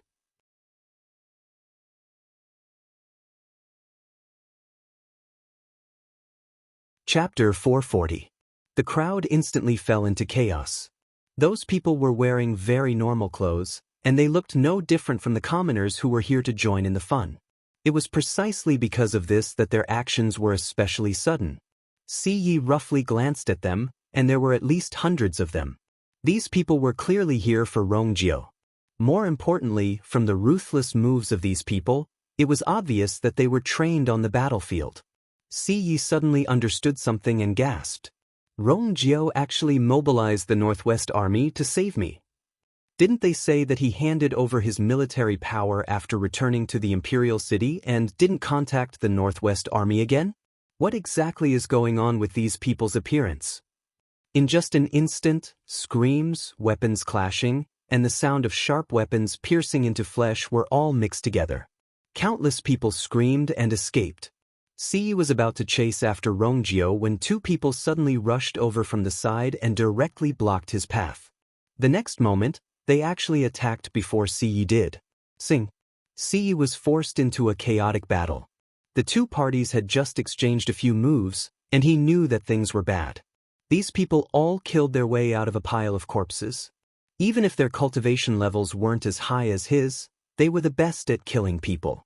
Once they attacked, every move was fatal. There were no tricks at all. In the midst of the chaos, Siyi looked around and realized that things were exactly as he had expected. The Imperial Guards, who had the advantage in numbers, were gradually at a disadvantage. He flung something out of his sleeves without hesitation. Bang! A signal shot up to the sky. At the same time, Emperor Zhouwen was reading something alone in the Imperial study. But after taking 2 glances, he stopped and rubbed his glabella. Calculating the time, it should be about time. Suddenly, Eunuch Min's anxious voice was heard from outside the door. "Your Majesty! Your Majesty!" Something happened. Emperor Zhouwen's heart skipped a beat as he walked over and personally opened the door. He frowned and asked, "What exactly happened?" Eunuch Min was shocked as he hurriedly took a step back and knelt down. "Your Majesty, the third prince ran away." Emperor Zhouwen's expression turned even colder. "What do you mean he ran away? What is Siyi doing? Where are the Imperial Guards?" Eunuch Min wiped away the cold sweat on his forehead and quickly said in a trembling voice, "That's right. Your Majesty, someone has blended into the crowd and started fighting with the Imperial Guards. They escorted the third prince away." The ominous feeling in Emperor Zhouwen's heart intensified. This is the Imperial capital. Who would help him like this? They seem to be the Northwest Army. Bang! Emperor Zhouwen kicked Eunuch Min's heart. Trash! Eunuch Min fell to the ground with a dull pain in his chest. He spat out a mouthful of blood. However, Emperor Zhouwen had already strode outside. "Send more men immediately. Seal the city gates. Not only Rongjio, but we can't let anyone related to this incident go." Eunuch Min endured the pain and hurriedly followed. Emperor Zhouwen's face darkened. As expected, Rongjio had already secretly contacted the Northwest Army. He had even made such preparations. He planned to escape from the execution ground. Previously, there were even people who wanted to make him the crown prince. What a joke! Rongjio was very ambitious. How could he be willing to be a prince with no real power? Once he became the crown prince, he might not be able to sit on the throne. Emperor Zhouwen was walking forward when someone hurriedly rushed over and directly knelt in front of him. "Your Majesty!" Upon seeing this person, Emperor Zhouwen's expression changed. If it weren't for something major, this person definitely wouldn't have appeared here. As expected, that person's next sentence made him feel like he was struck by lightning. Wang Lin led the Northwest Army soldiers here, and they're already 20 miles away from the imperial capital's gate. They said that the third prince had contributed greatly to the country of Yao Chen and had always been loyal to you.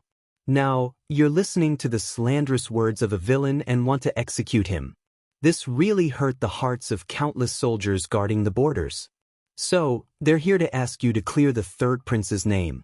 Emperor Zhouwen's figure swayed. Northwest Army's Wang Lin, aren't they Rongjio's men? How is this clearing Rongjio's name? They're clearly rebelling. This place is thousands of miles away from the borders, and it takes at least 3 to 4 days for a message to travel back and forth. However, the imperial edict to kill Rongjio was only issued yesterday. These people came so quickly, which means that they arrived long ago. Now they actually have the cheek to accuse me? Eunuch Min hurriedly went forward to support Emperor Zhouwen, but Emperor Zhouwen flung him away. The next moment, Emperor Zhouwen harshly slapped the person kneeling in front of him. That man's face was instantly slapped to the side. His cheeks rapidly swelled up. However, he immediately bowed and kowtowed. "Your Majesty, please calm down. It's all my fault. You actually only discovered such an important matter now? What use do I have for you?" Emperor Joan's hand was completely numb from the slap, but his chest was still filled with anger, and his face was green. "Your Majesty, those people seem to have come in batches. They only gathered again after all of them arrived. That's why I didn't discover them in time. What kind of place is the imperial capital? We're in charge of guarding the city gates, so how dare we slack off? However, those people from the Northwest Army are too sneaky. We didn't even realize it previously. When we realized that something was amiss, it was already too late. How many people did they send?" asked Emperor Joan as he took a deep breath. "Around 5,000. Emperor Joan panted. 5,000 imperial guards are nothing to worry about. Where's Chu Ning? Get him to bring people over immediately. Your Majesty, did you forget that you just sent Lord Chu Ning out of the city yesterday?" reminded Eunuch Min carefully. Emperor Joan was dazed. He then remembered that he seemed to have found some news related to the bronze vat outside the imperial capital, so he had already sent Chu Ning to investigate. They weren't even in the imperial capital now. "Let Zhao Ming take over, and you immediately gather the imperial guards. You must stop them outside the imperial capital's gates. There are more than 10,000 imperial guards, so it shouldn't be a problem to deal with 5,000 people." The man kneeling on the floor seemed to have seen through Emperor Zhaowen's thoughts as he braced himself. "Your Majesty, the imperial guards are scattered all over the imperial capital. It's already difficult to gather them immediately. The most important thing is that the people who came seem to be the Northwest Army's elites. It's not that I'm afraid, but I know too well how troublesome this situation is. How could a person who could survive on the battlefield be compared to these pampered imperial guards in the imperial capital? If there's no other way, the city gates will fall in no time. Digression, the plot is stuck, and it's very difficult to write. I'll go back and sort out the plot. Mobile users, please browse and read. A better reading experience comes from iYuan.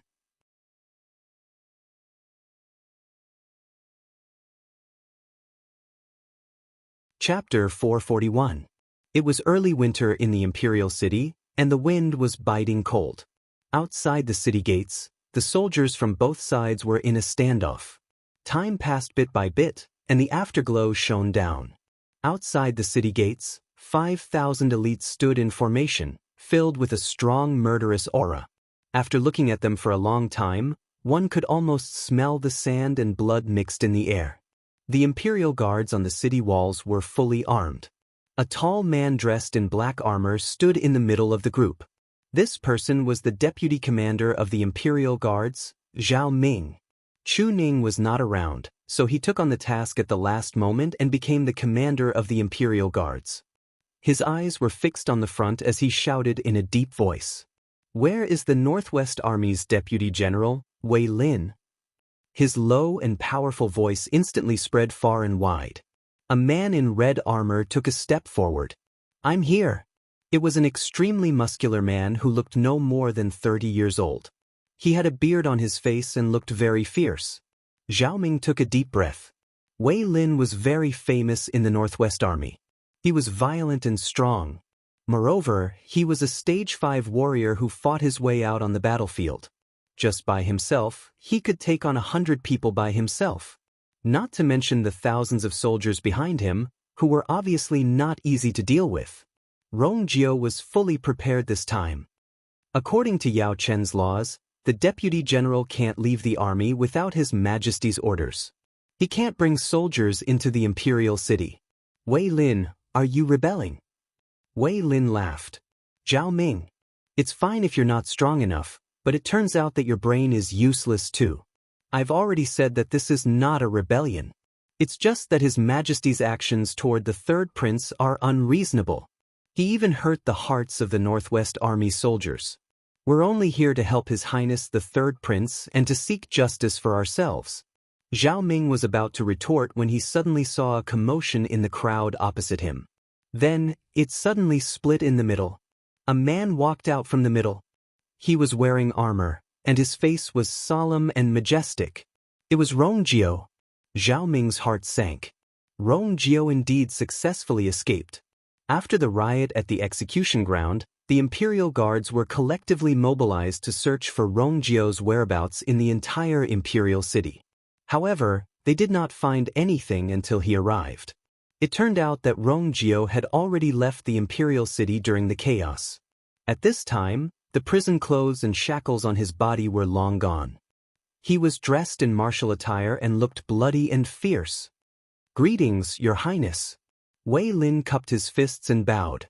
The soldiers behind him immediately shouted in unison, "Welcome back, Your Highness." Their shouts shook the heavens. Rongjio raised his palm and immediately suppressed the voice. When Zhao Ming and the other Imperial Guards saw this scene, they were all shocked.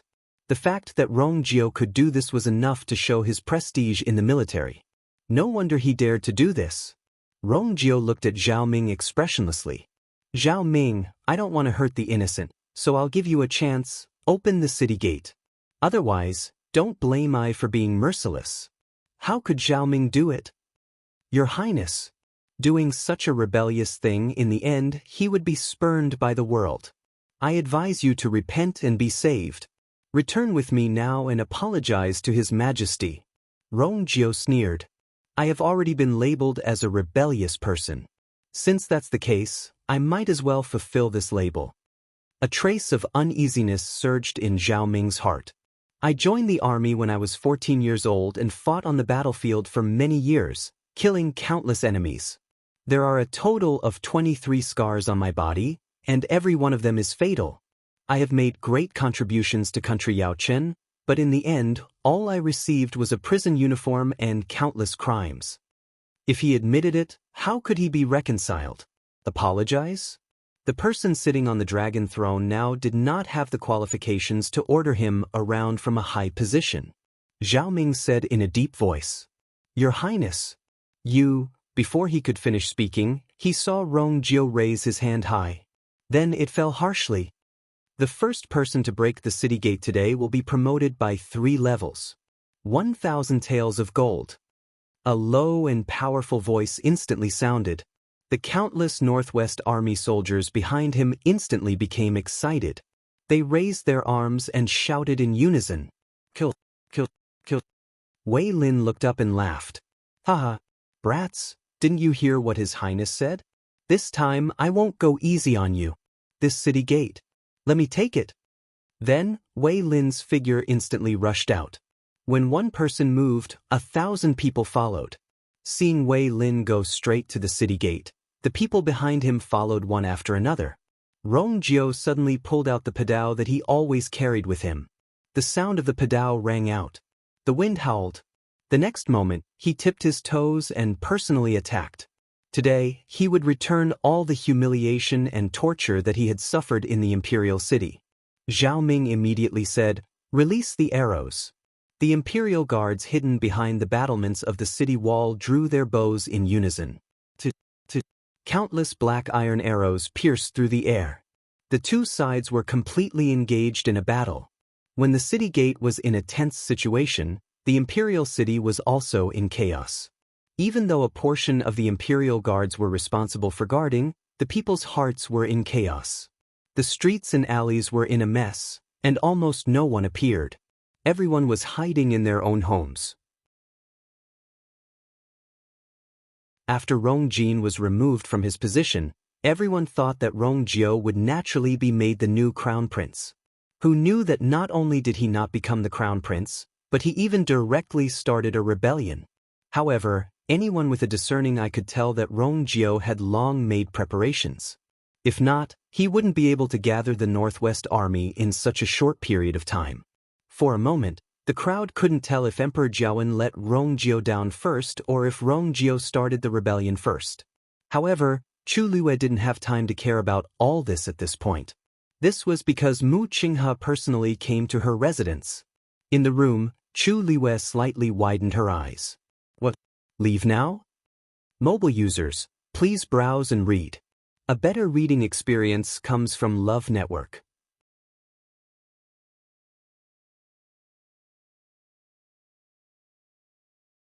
Chapter 442. Is there a problem? Asked Mu Qinghe coldly as she knitted her brows. The other side kept urging him to go back, and he couldn't delay any longer. Besides, the injuries he suffered in the imperial mausoleum had mostly healed over the past 2 days. Now was the best time to go back. That's not it. Chu Liwei thought for a moment. It's just that the imperial city situation is a little special. Won't it seem strange if we leave now? The Northwest Army led by Rongjio has already started fighting with the Imperial Guards. It doesn't make sense for us to leave at this time. Besides, I already know that all of this is Rongjio's plan. How can I leave without seeing the results? Mu Qinghe lightly asked in return. Even if they start fighting, what does it have to do with us leaving? It's just a small fight. This small country Yaoqin isn't even as big as a state under me. Chu Liwei instantly had the urge to facepalm. A small fight? The deaths of thousands of people and a country's political power were just a small fight in Mu Qinghe's eyes. However, with his status, there doesn't seem to be anything wrong with saying this. The battles that Mu Qinghe had experienced were indeed much more dangerous and scary than this. No, Vice Admiral Mu. I think you've misunderstood me. Chu Liwei deliberated before speaking. I'm Prince Li's fiancé, so I'm considered part of the royal family. Now that something like this has happened, how can I just leave? At the very least, I have to wait until everything is settled. Mu Qinghe's expression turned even colder. Time is limited. Leave or stay. Choose one. Chu Liwei was in a dilemma. I must go to the Tianling dynasty. This is a once-in-a-lifetime opportunity. If I follow Mu Qinghe back, not only will I be able to do it openly, but I can also hide my identity better. Moreover, it was very likely that they would directly come into contact with Jiang Yuqing and the others. Without this layer of relationship, even if she broke through to the 7th stage, entered the Heaven's Canopy, and returned to the Tianling dynasty, the situation might not be better than now. But if he left now, what would happen to Rongjio? What about father? She wasn't worried that they wouldn't be able to protect her, but she hadn't explained anything yet. If she left with Mu Qinghe now, it would definitely cause a lot of trouble. Who knew when he would be able to come back after this trip? Or would he never come back? Chu Liwei pursed his lips tightly and didn't say anything for a while. Mu Qinghe, it's been so many years. Why don't you have any tender feelings for the fairer sex? A mocking and casual voice was heard. Chu Liwei looked up and saw Jian Fengqi. As he walked over, he smiled and said, Prince Li and Miss Chu just got engaged. They haven't even held their wedding ceremony yet. If you ask her to go back with you now, wouldn't you be breaking up the couple? It's so far away. It'll be difficult for the couple to see each other in the future. Mu Qinghe turned his face and looked at him expressionlessly. Jian Fengqi shrugged his shoulders. Not only did he not stop, but he even walked to Mu Qinghe's side and placed his arm on the latter's shoulder as he smiled charmingly. Anyway, the deadline has passed. The others who should go back have already gone back. It's too late for you to set off now. Why are you nervous for a day or two? In my opinion, why don't you do me a favor? Hey, just talk. Why do you have to hit me? Jian Fengqi quickly broke free from Mu Qinghe's grip. He rubbed his wrist that was almost hit and took a few steps back. Fine. Anyway, it's your business. No one else can do anything about it, right? It'll be fine if I don't say anything? Chu Liwei was speechless. Jian Fengqi was a head taller than Mu Qinghe. He also looked tall and strong. Why was he so scared?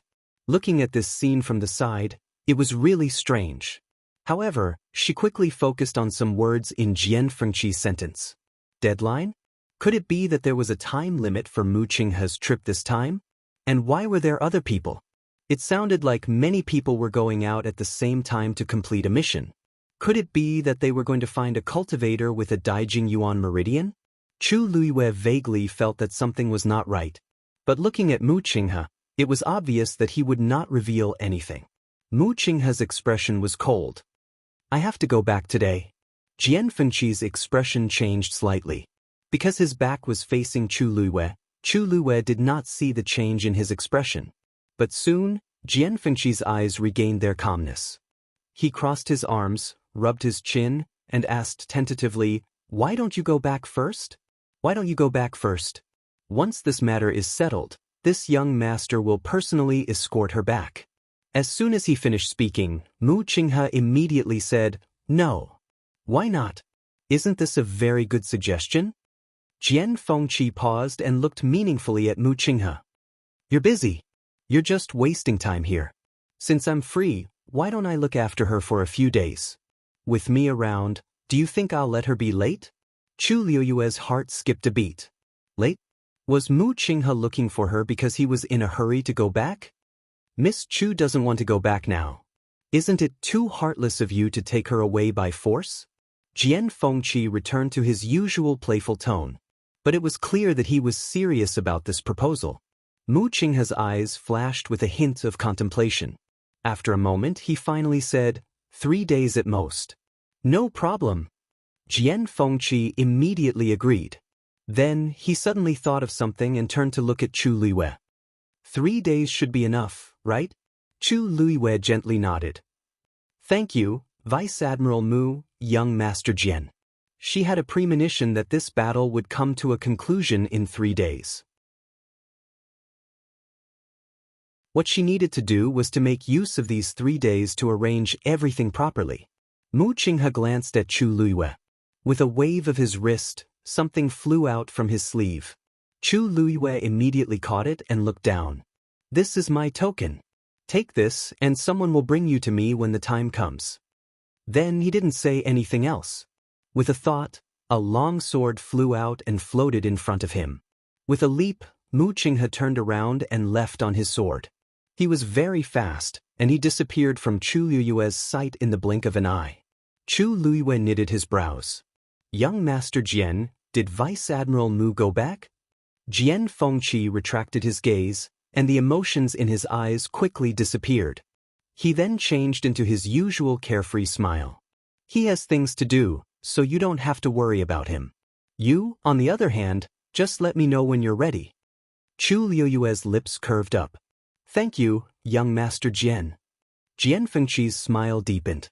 "Oh right, I heard that Emperor Jiawen seems to be looking for a bronze cauldron these few days. Is that true?"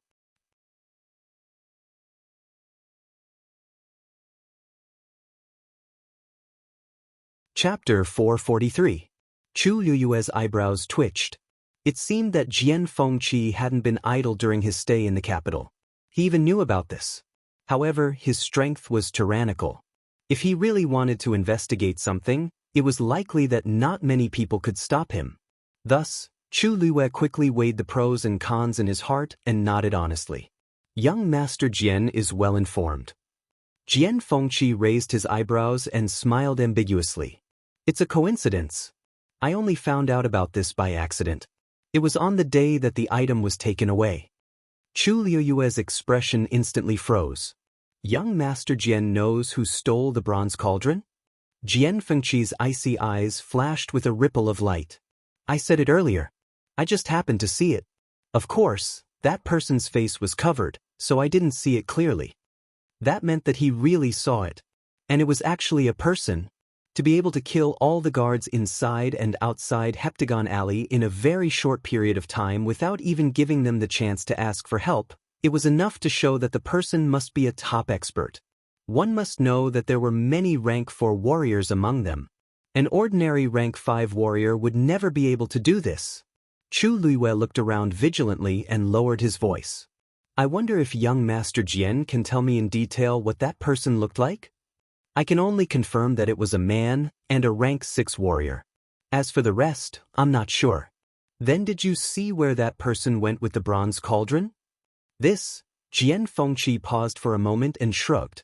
"I was just surprised that there was another rank 6 warrior here, so I took a second look. Who would care about that bronze cauldron?" At that time, he didn't know that it was so important. By the time he saw some clues, the other party had already disappeared. Chu Liuyue could see that he was telling the truth and could only sigh helplessly. "Anyway, thank you." Speaking of which, this matter had nothing to do with Jian Fengqi, so it was normal that he didn't care. "However, if you really want to find that person, it's not like I can't help you." Chu Liuyue was taken aback. Didn't you say that you didn't see clearly before? Jian Fengqi smiled wickedly. It seems that young Miss Chu doesn't remember what I do? Celestial physician, celestial physician. You left something on that person? Jian Fengqi knocked her head with his finger. Smart. Chu Liwei. If it was in the past, he wouldn't have dared to be so impudent in front of her. But now, it wasn't the time. Why, do you want me to help you? In any case, you still have 3 days. You have nothing to do anyway. Seeing Jian Fengqi's expression, Chu Liwei squinted her eyes. This person was still the same as before, eager to see the world in chaos.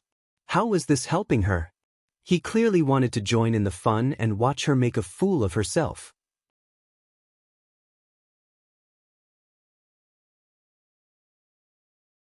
Even Elder Zhong Yi couldn't save me, let alone the others.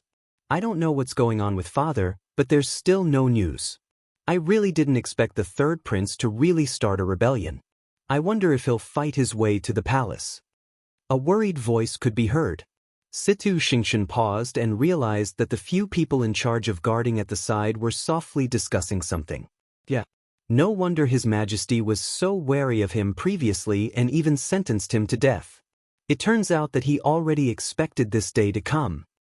So what? Didn't he still escape from the execution ground? I heard that there's already a fight outside the city gates. The Northwest Army's people don't care about their lives. They came prepared.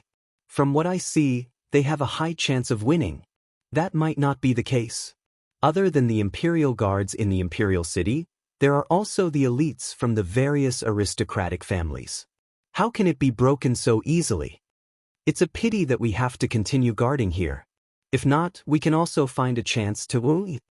Before that person could finish his sentence, he suddenly let out a short scream. The remaining people did not even have time to react before their lives were harvested. Situ Xingxian immediately looked up. Mobile users, please browse and read. A better reading experience comes from Love Network.